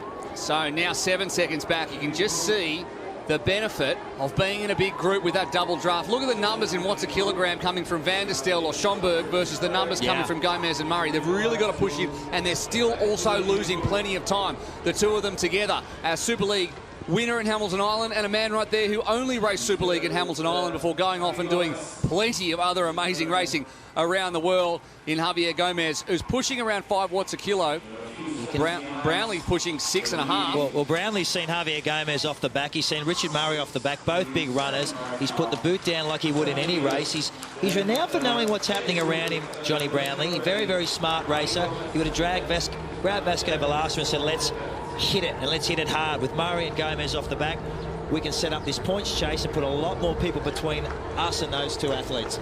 You would have thought if Murray and Gomez do not catch this group, and you wouldn't think they would, based on the stats from their previous racing and our stats man, Graham Atchison, it's basically a run-off between that man on screen, Vasco Velasquez, and Jonny Brownlee to take the 10 points. If it stays as it is over the kilometre to finish the first of these 3 stages and to take the 10 points. There is Brownlee in the yellow, Velasquez alongside him, and Nieschlag. Pierre Lecour is a very, very good runner. Don't underestimate Pierre. He sat off Vincent Lewis's shoulder for the entire race in Jersey. We had no bike there because of those wind conditions, but he had a magnificent swim-run combination, and he was actually quicker than Brownlee in that race. So he's still in this. But yeah, Vasco Velasquez is renowned for his running, and Jonny Brownlee, we called it before the race, he looked quite content, quite ready to be here. He put his hand up first to do this racing, so he's keen to do some racing. And I just love seeing a Brownlee in a race field because they just do some massive damage every time they pin a number on. Yeah, absolutely, and the rest of the field knows it as well. They certainly always look at the name Brownlee and see where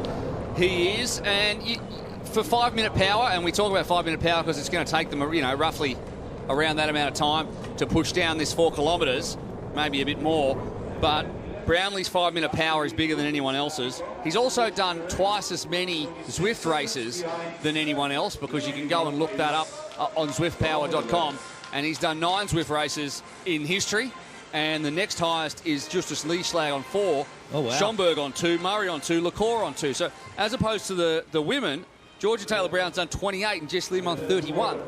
So just knowing what to do on Zwift and where the benefits are is something that certainly helps. When you're in the pack and you know how to draft, you know where to sit. It's a different beast to normal, and we've seen that over the eSports series. Yeah, well, and with Jess Learmonth, we saw that in the women's race. She knew exactly what she was doing on Zwift.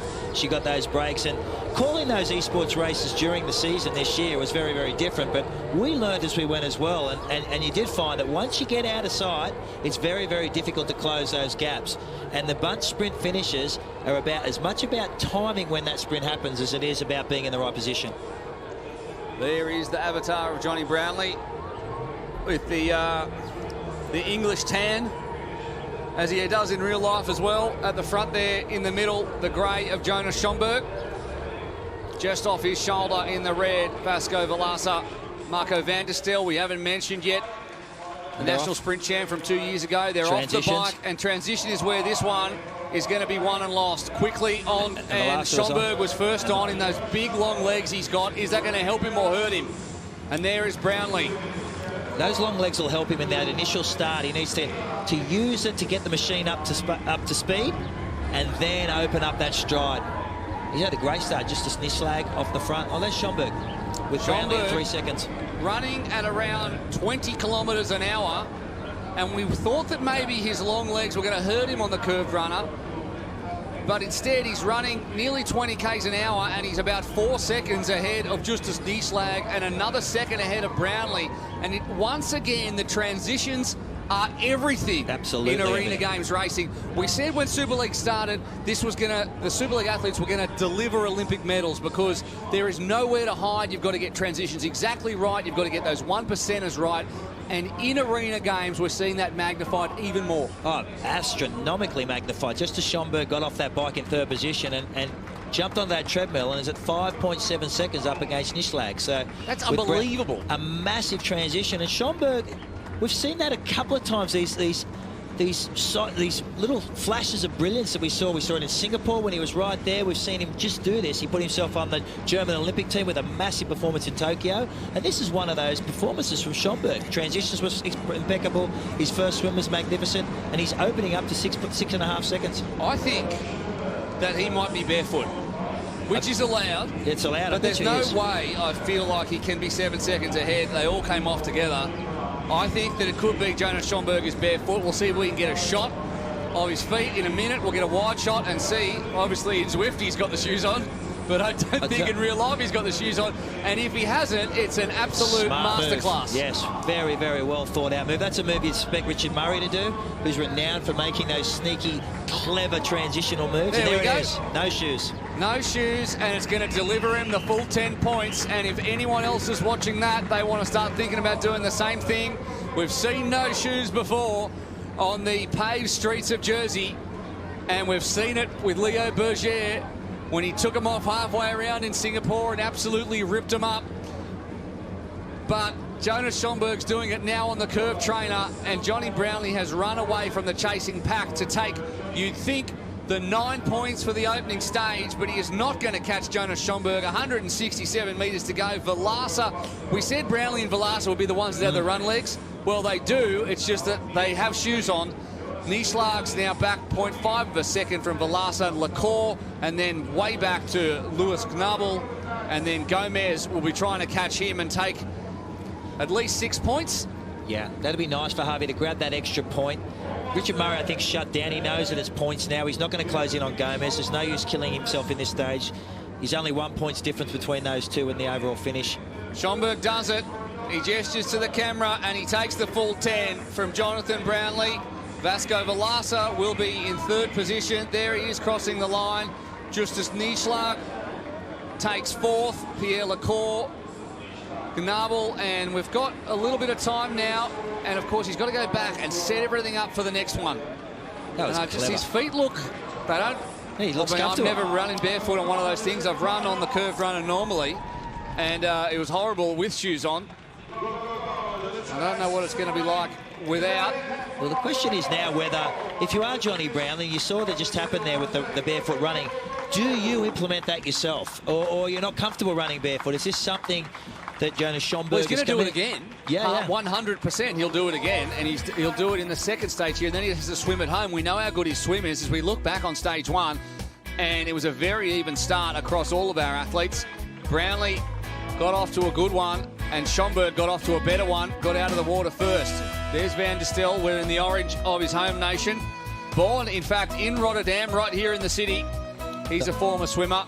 He's seen his partner, Quinty Skuins, struggle out there in 10th position, and he's going to try to do a bit better than that. There's the bare feet of Jonas Schomburg, and he takes the points. And we're going to hear from him in just a second. He's with Annie right now as we see Javier Gomez get ready for stage two. We'll go down to Annie. Well, Jonas, you and I had a chat yesterday, and you said to me that the treadmills weren't going to work in your favour with your long legs. You're 6'2" tall, but actually you wiped the floor. No, I was surprised. I was just cruising in the front. No, I was running without you, tried a new thing, but it worked out. So let's see. And are you surprised if I tell you you were the only athlete running without shoes? That's good. I hope we can keep that. I saw Rachel Klamer do it in the women's race. She did it the first 2 rounds and she didn't do it for the second. So is it your thought to do it for all 3 rounds? You know, running a lot on the beaches in South Africa, so I'm used to it. And I have no problem at all. Okay, we're going to let you carry on and warm up for the next stage. Well Thanks. done, Jonas. Very smart from him, but he looks quite composed as well. He managed to, speak quite well considering he's just been through that. And he takes the full 10 points from Brownlee and Velasa, who we thought would run away from him and did. We'll see if they go barefoot in the next round. Justus Nieschlag, Pierre Lacour, Lewis Gnabel had a great race to finish 6th. Javier Gomez was just 1 second back. He takes the 4 points from Richard Murray, Marco van der Stel and Donald Hilbrecht, the 2 Dutch athletes rounding out the top 10, and it's going to be really interesting to see whether everyone was watching that, because it's really easy to get in your zone and not notice things like that. Do you think the other athletes would have picked up on that? They obviously would have seen that and gone, how did he finish 7 seconds ahead? Yeah, you would have glanced across and thought, how did he get away? Because we got off that bike together. But whether they adjust and decide to run without shoes, I don't know. You're starting with the bike now, bike, run, swim. You're going to finish with the swim. Schomburg, a big swimmer. I think Jonny Brownlee will stay doing what he's doing, but he needs to tidy up that transition and keep Schomburg in check. It takes a certain athlete to be able to make changes on the fly like that. You have a plan going in, you're like, this is what we're going to do, and then you've got to make change on the fly like that. Some athletes can do it, some athletes probably can't do it that well. Yeah, and he looked comfortable doing it. It looks like it was a decision he made before the race, and it worked to perfection for him. There is Jonathan Brownlee, as we said, former world champ, former sprint tire world champ, former under-23 world champ, upstaged by Javier Gomez, who has about 75 world titles in about every single different discipline you can get. He's won an Ironman as well. He only had a crack on the curved runner for the first time last week. And we're off once again. This time it's the bike, the run, and then the swim. Schomburg closest to us here, already pushing 500 watts just to start this one. Now, we saw this in the women's. It was a little bit of a more, tactical first 4Ks, because everyone's together taking advantage of that draft. No one's willing to burn any matches early on in this one. And everyone's heart rate is through the roof already, only having 2 minutes rest so far. But on the front right now is Brownlee. Murray knows he needs to push the pace on this one. You'd think if anyone's going to try and push off the front, it's going to be Richard Murray. He knows that the swim is going to finish this one, and he needs somewhat of a gap. Yeah, he needs that margin of error, but it's very, very difficult to break this field up. We saw it in the women's race. You see it with those power numbers on screen. They're about 1 watt per kilo lower when you're riding together, because except for Velasa, who's running 6.5. he's trying to jump away, but it's watching where those other competitors are and timing the sprint. The idea is to get that break going into this run and getting through that transition very, very fast. We saw in the women's race, nothing really happened until that run started. Yeah, that's right. It was a we see that sometimes. They're more tactical athletes, the women. Sometimes the men get a bit overexcited, a bit testosterone, and just try and punch it as hard as they can, especially the younger ones. But you would see that this group probably stay together. Lacour off the back is pushing 6.5 watts just to try and stay with this group. Up in the middle there is Javier Gomez. He'd be, well, probably wouldn't be stung by it. He's been around too long to be stung by what happened in the opening stage. He knows this is a long race, but he knows he needs to have a good points haul in this one as he drops to the back to get the draft. And on the front is Brownlee, Lacour, Velasa as well. And there is that 1,000-yard stare of Richard Murray. He is staring at that screen. He's going to put a hole in the iPad if he looks at it any harder. Because not only do you have to put these huge watts down and manage your heart rate and manage your own effort, you also need to manage your positioning in this pack. Yeah, without question. I think Richard Murray would be a bit disappointed after that first race. His swim was quite solid, but his transitions were a little sloppier than we've seen him in the past. And falling 7 seconds back so early on that bike ride, I think he's going to come out in this one, stay near the front. He's going to use this next run, try and grab that margin of error. And I think we could see him a lot closer to the front. Javier Gomez needs to do something too in this race.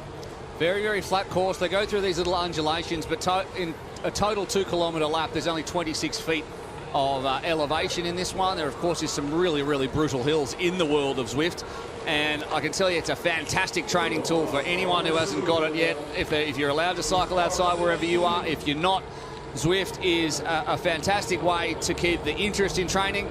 And I've been struggling along on it for many, many months and have not improved very much at all. That could be to do with my diet. You're a Zwift pest.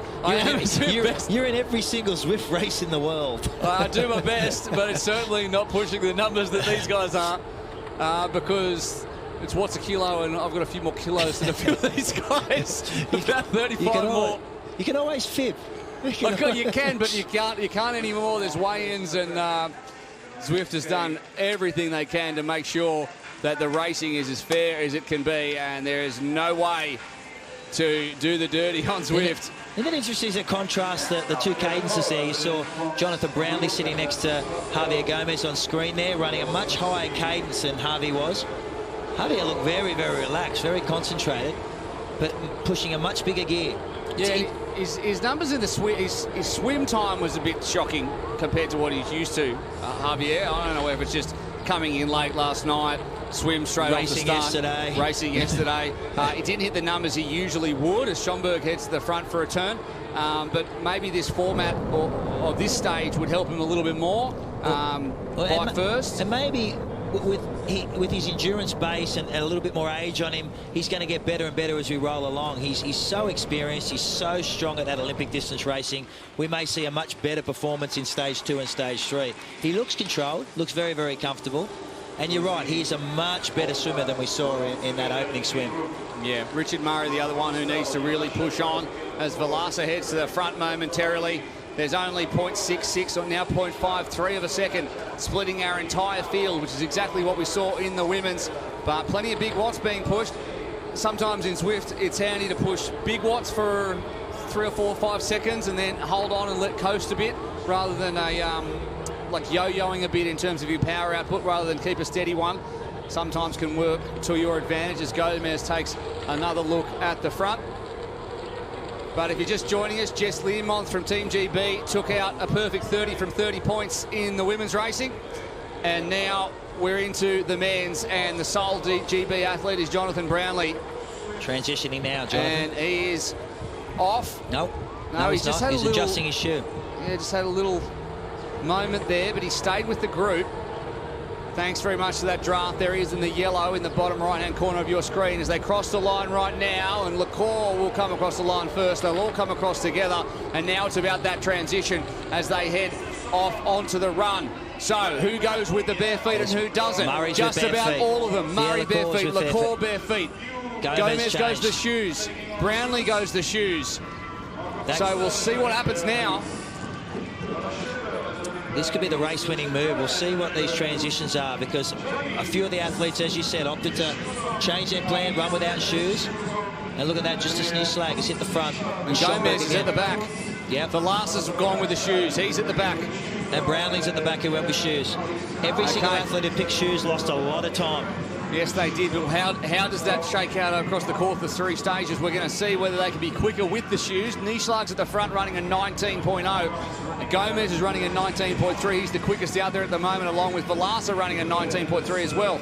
But LaCour, he's now running a 19.6. So it looks like some have made the change, and it's paying off for them with now 14 seconds across the course of our top 10 and 5.4 separating the top 9. As Nieschlag leads the German 27-year-old.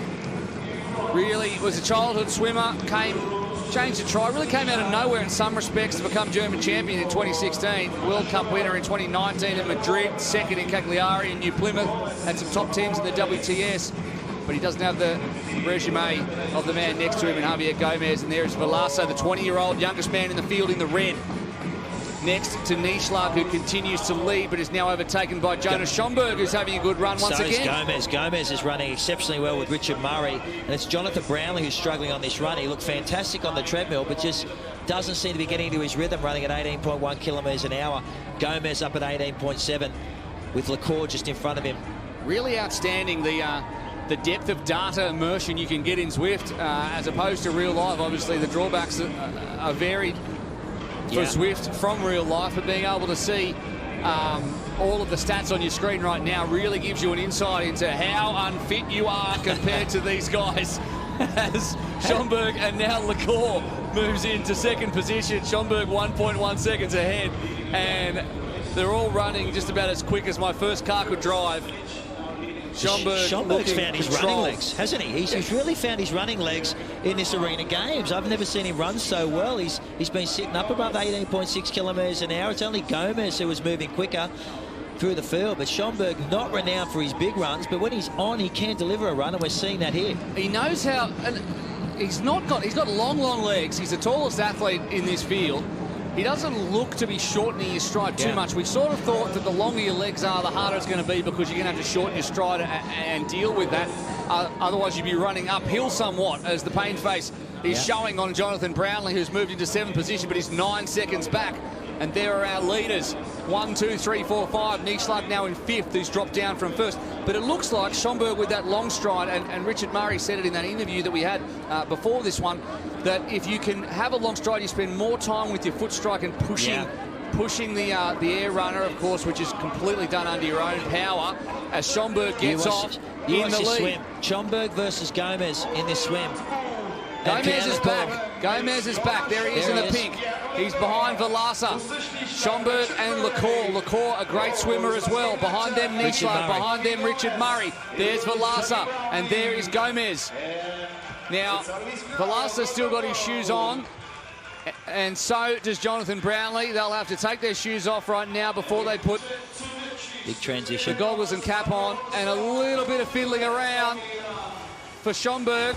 He hasn't quite got the cap on properly. He dives in anyway. Was that Pierre Lacour on the farthest part of the screen? No, it's Velasa. Great transition by Velasa. So Lacour is in lane 3. He's in the blue right there, next to Schomburg. Now, up the other end, I think is Velasa, and next to Velasa is Nieschlag. And then next to him, in the pink, Javier Gomez. In the yellow lane is Gomez. There's Brownlee, and there's Murray. So Nieschlag leads from Lacour and Schomburg, and Velasa 2 seconds back to Gomez. Then Murray 2, then Brownlee 2, then 3 to Lewis Knabel. So there's not much in this one. Nieschlag is flying in the water. An incredible swim. Gomez sitting off the back. This is a massive, massive swim. You've got fatigue through the legs. You've just done a massive bike. You've given it everything on that run. The lactate's tearing through the body. You've got to rush that blood to the top of the...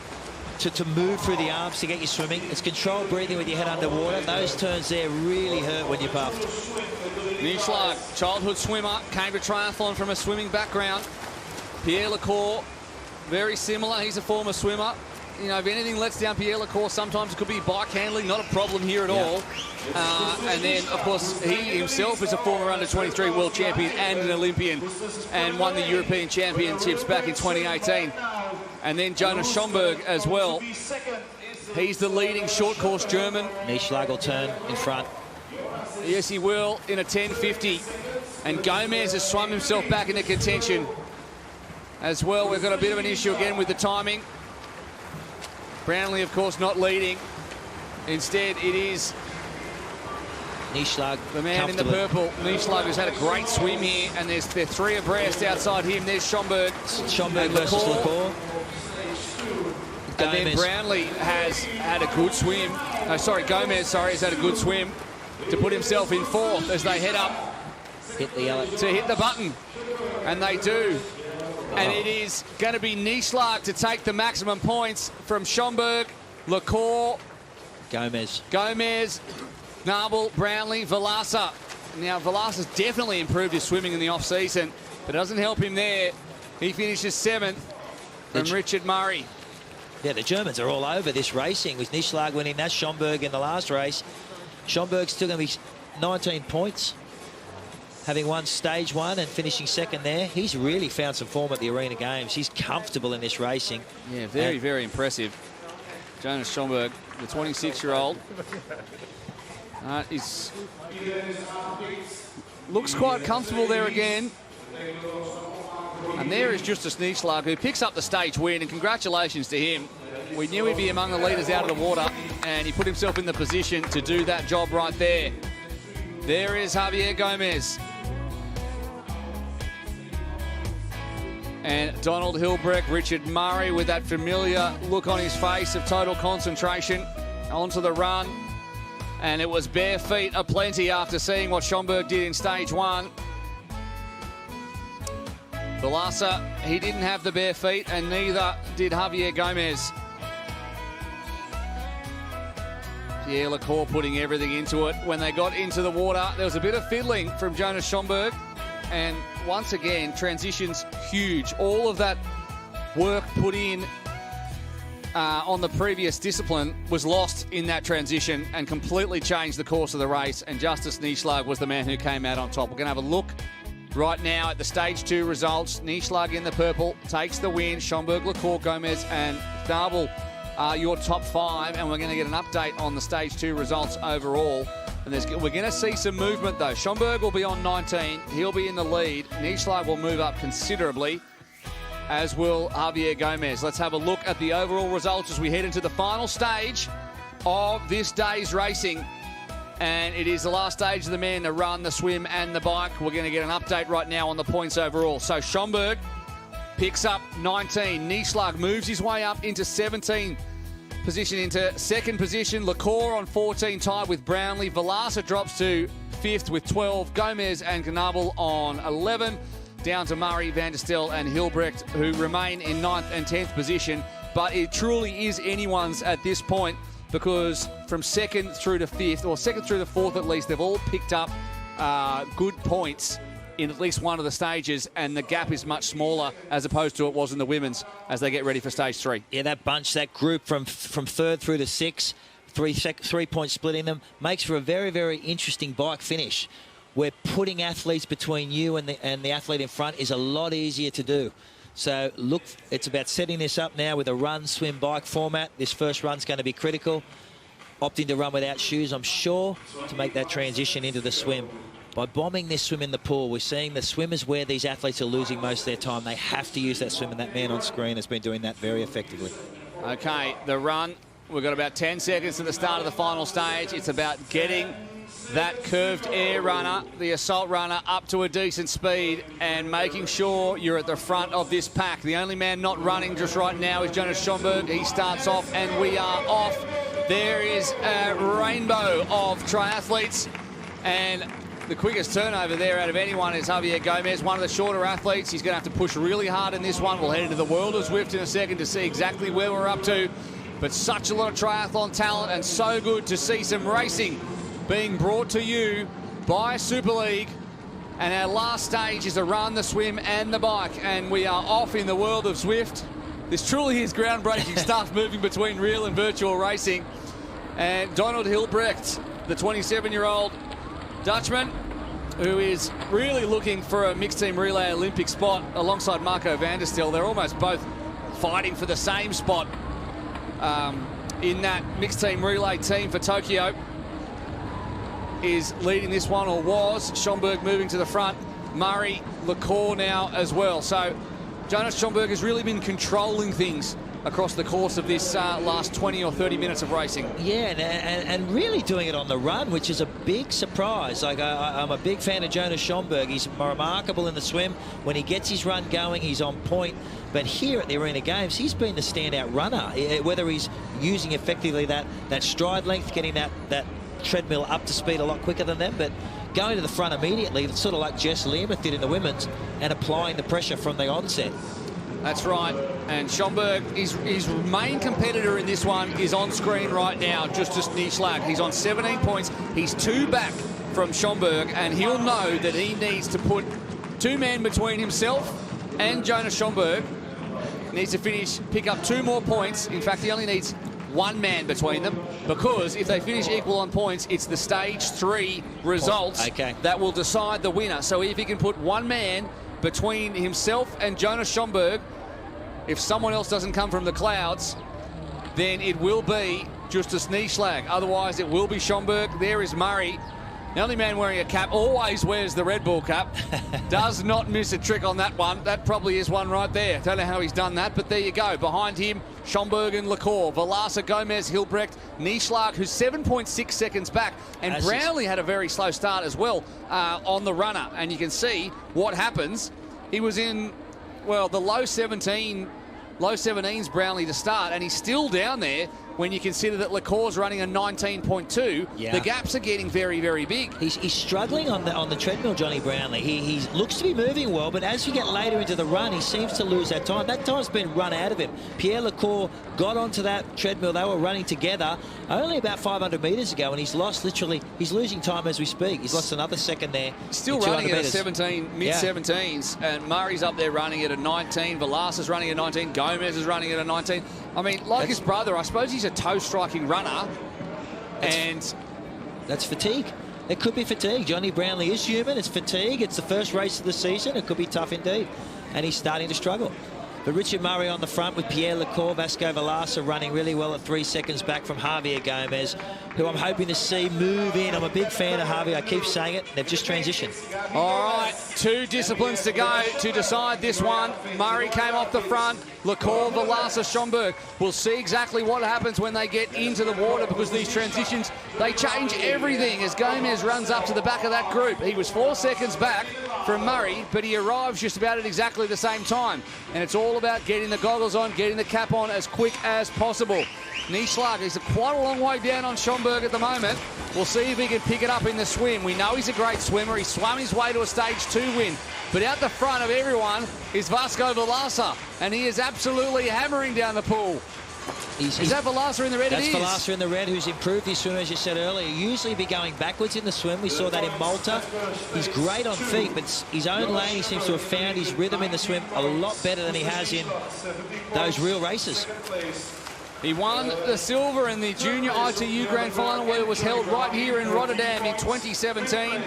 He was in Jersey on debut last year, Vasco Valasa. He got eliminated early. He came up to you, Chris McCormack, and said, I'm better than that. Give me a shot in Malta. And I don't know how late of the night it was, but obviously you relented and said, yeah, no worries. And he came and put himself in the top 10. So Vasco Valasa again announcing himself. Look, he's chasing him down. Yeah, he's being chased down, actually. Javier Gomez chasing him down. Opposite ends of their career. I think there's 17 years between them. Harvey's still got plenty to go, there's no doubt about that, but 20 years old Vasco Valasa, and he is really putting in the big ones to try and stay in front. 3 seconds it stands at the moment. And I just wanted you to imagine for a second, obviously there's hardly anyone, thanks to coronavirus, in this arena, but imagine this exact format with packed. 4,000 or 5,000 people in a packed arena and the kind of noise it would be putting on. We hope we can bring that to you sometime in the future. It's certainly a format that has some legs, there's no doubt about that, as Valasa looks like he's had his lead pretty much eaten away by Gomez, Lacour and Schomburg. This is an important swim for Schomburg. This is to win the overall with Justus Nieschlag being left behind after that run. Schomburg needs to get that gap and keep that group of 4 away on the bike. The other man that could figure here as well is Pierre Lacour. Now, he's 5 points back on Schomburg. He's only 3 points back on Nieschlag, and he currently is sitting in 4th position. Nieschlag's further back. Brownlee's on 14 points. He has now moved, well, he hasn't actually moved up as opposed to what you can see on the timing. He's a little bit further back than that. But Valasa will get out of the water, and we now have one 4-kilometre bike to finish this thing off. And Valasa, currently sitting in 5th position on 12 points, will move up maybe into a podium position if he can finish this off. Gomez just 1 second back. Schomburg, Lacour, Nieschlag, Knabel, Murray, Van der Stel. Massive swim by Nieschlag. That was a huge swim by Nieschlag to pull back the time he lost on that run and put himself in that group, to keep himself in the potential to win the overalls. 3.9 kilometres to go in the Super League Triathlon Arena Games. We have moved heaven and earth to put this racing on for you. Our team is spread across 5 different countries, bringing it to you in a virtual world as well. And Vasco Valasa at 6.5 watts a kilogram is doing everything he can to stay away from Javier Gomez. Gomez in 6th position overall right now. Valasa in 5th position overall, just 1 point between them, and there's daylight between the pair of them and everybody else. Great transitions from them as Nieschlag now moves up into 3rd position ahead of Schomburg. He needs to put another man between him and Jonas Schomburg. And is that going to be Pierre Lacour? It's not going to be Jonathan Brownlee. You wouldn't think it's 17 seconds adrift. Schomburg needs to make sure he is next to Justus Nieschlag, if not in front of him. Well, if they finish the way they are, Lacour, Valasa and Nieschlag will all finish on 22 points. So it'll be a dead tie, for a 3-way tie for 2nd. Wow, your maths is actually outstanding. I don't know how you're doing that. Javier Gomez got up onto Vasco Valasa's wheel. That's the spot to be. They've got 7 seconds on Nieschlag. They can sort out between 1st and 2nd in the overall. Well, Gomez will move up to 21 points if he can win this. And that will rocket him up the leaderboard from 6th. There's Nieschlag and Schomburg together, and no one around them. Lacour needs to figure in this one, or they need to catch Gomez and Valasa if Nieschlag's going to have any hope of stopping Jonas Schomburg, and Schomburg will know that. He needs to keep himself and Nieschlag away from Pierre Lacour, and at the moment it's 4.5 seconds. And Lacour, don't forget, has Van der Stel and Brownlee and Murray with him. In fact, the whole rest of the field is in a group together and will get extra draft from that. And look at Jonas Schomburg opting to sit on Justus Nieschlag's wheel. He's just gone around him then. He sat on there for 500 metres, which is probably the smart thing to do. You need to make sure that gap opens up. You stay away. Gomez and that are gone. I think at 11 seconds they're gone. It's between 3rd, 4th, 5th and 6th on splitting those points to win the overall. It looks like could Murray, Van der Stel, Lacour, Brownlee, etc. catch up to this lot, and if they do catch up to Schomburg and Nieschlag, it's anyone's victory. Schomburg needs to keep these two away. He needs to push as hard as he can. It's down to 4 seconds now between the two Germans, Schomburg and Nieschlag. Schomburg, we know he's got such good bike power. The other week he did a 22k uphill bike TT and averaged 382 watts. I don't know if Nieschlag's aware of this, but if they finish like this, at 3 seconds ahead of Hilbrick, PL, Lacour, Nieschlag needs to slow the pace down and bring other athletes into play. If he wants to win the overall, he needs someone to finish between him and Schomburg. I don't know. I'm not sure that he'd be aware of that. He needs to make sure, he just needs to drop off and let Schomburg be out there on his own and hopefully get caught late. Let those gaps close, bring that group back together, bring Jonny Brownlee back into play. 2 seconds it is now, though. It is 2 seconds back, and you'd think with 1.5 kilometres to go, that's exactly what's going to happen. Velasa and Gomez are having their own special race out the front. The 20-year-old and the 37-year-old are 1.4 kilometres from the finish. I worked out why Velasa swam so well. He swam without goggles. That's why his transition was so great. I'm not sure that's... He swam without goggles. I saw him hit that button without goggles. Did he have goggles around? Did he lose his goggles? Maybe. Because I think if he didn't put his goggles on, that's going to cost him later on for a disqualification. Oh. But if he lost his goggles on diving in, which happens to the best of us, that'll save him. Yeah. Well, they've all come together. If he didn't put it in transition, they've all come together now, that group. 14. No, 16. There's still 2 seconds. Still 2 seconds. Jonas Schomburg needs to get on the front of that, on the front now, and drive to keep that group away. He does that, he wins the overall. He wins the overall. But Javier Gomez has, like a fine wine, he's just gotten better throughout the course of this 40 minutes of racing. Does he sit and sprint? I think he just sits off the back of Vasco Velasa, sprints him, and wins the stage.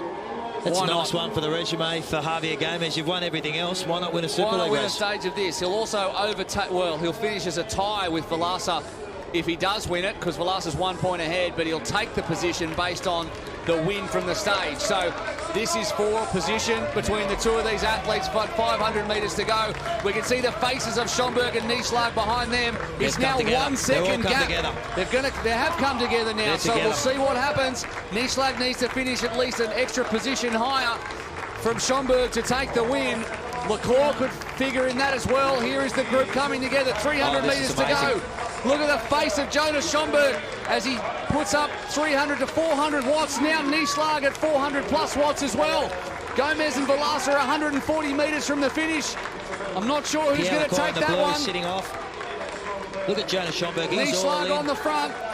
Velasa pushing 11.1 watts a kilo, and he's taken the win from Gomez at the front. Here is the sprint from the end, and Nieschlag is taking Brownlee with him. It's going to be Nieschlag moving up on the outside. Is Hilbrecht, but I think Nieschlag has done the job. And in fact, Jonas Schomburg finished in 9th position. Nieschlag took 4th position, and I think Nieschlag has taken the win. Lacour was back in 8th, and I think Jonas Schomburg has been pipped at the post by his German compatriot, Justus Nieschlag, who looks absolutely cooked. They all do. Look at Schomburg, he knows. Wow. The sprint finish at the end, they were pushing huge wattage. And from the clouds, like he did to become German champ 4 years ago, Justus Nieschlag, I think, has got it hands on heads all round. Same here in the commentary box. The pain is real. It's esports, but that hurt. That hurt in real life. It absolutely did. And that's our winner on screen, I think. We're going unofficially. Unofficially. We're going to get the official results at the end. Vasco Velasa took the win by 0.25 of a second over Javier Gomez in that stage. And there you go, 0.25. Hilbrecht third, Nieschlag, Brownlee, Murray, Van der Stel, and Lacour. And in fact, Gnabel also finished ahead of Schomburg, who dropped right through the pack on that sprint. But it did, like Zwift races do so often, came down to the sprint, both between the top 2 and then the next 8. And what a race to round out a couple of hours of brand new racing, Chris McCormack. That was a lot of fun to call, a lot of fun to watch. Schomburg, I'm disappointed for him. He was right there with 2 great stages, but Super League racing, you need to deliver across the 3 stages, and those poor point scoring in that last stage may put him off the podium. Well, I'm not sure that any of these athletes at the moment know exactly what has happened. There's a lot of looking around, a lot of looking at the big screen, waiting to see exactly what happened. And it looks like Nieschlager's finished on 24. He knows it. There's the smile. Velasa on 22, I think. Yeah, Velasa finished on 22. And Gomez, Brownlee, Lacour, Schomburg, all around 19, 20 points. So you got a 4-way tie for 3rd. On countback, I'm just going off countback on what I'm thinking, unofficially. Unofficially, you're looking at what our stats man who's smarter than you has sent us. It's unofficially. It is unofficial. I think Gomez, because he finished in a group on 20 points, will take 3rd because he was highest in the stage 3. race. So I think he'll take 3rd position, Javier Gomez. There's a slight smile there. I think he knows. Maybe he's just happy because it's over. Velasa takes 2nd. And you know what? He did that by virtue of that sprint where he hit 11.1 watts a kilo at the back end and out-sprinted Javier Gomez. Despite the fact that Gomez was sitting in with the draft with 500 metres to go, Velasa stayed at the front and kept it all the way through. Yeah, he's a tenacious little racer.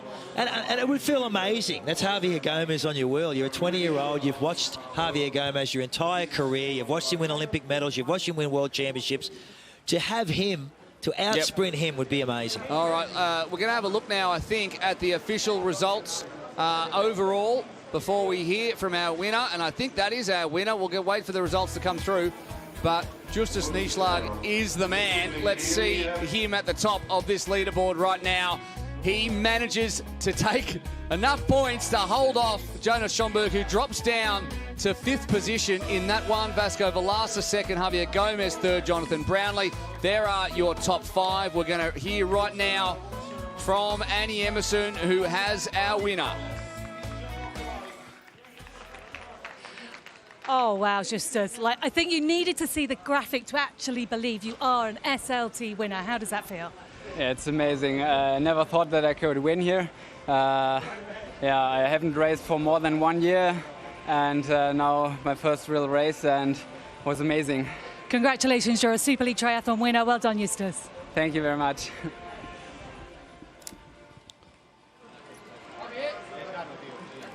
There you go.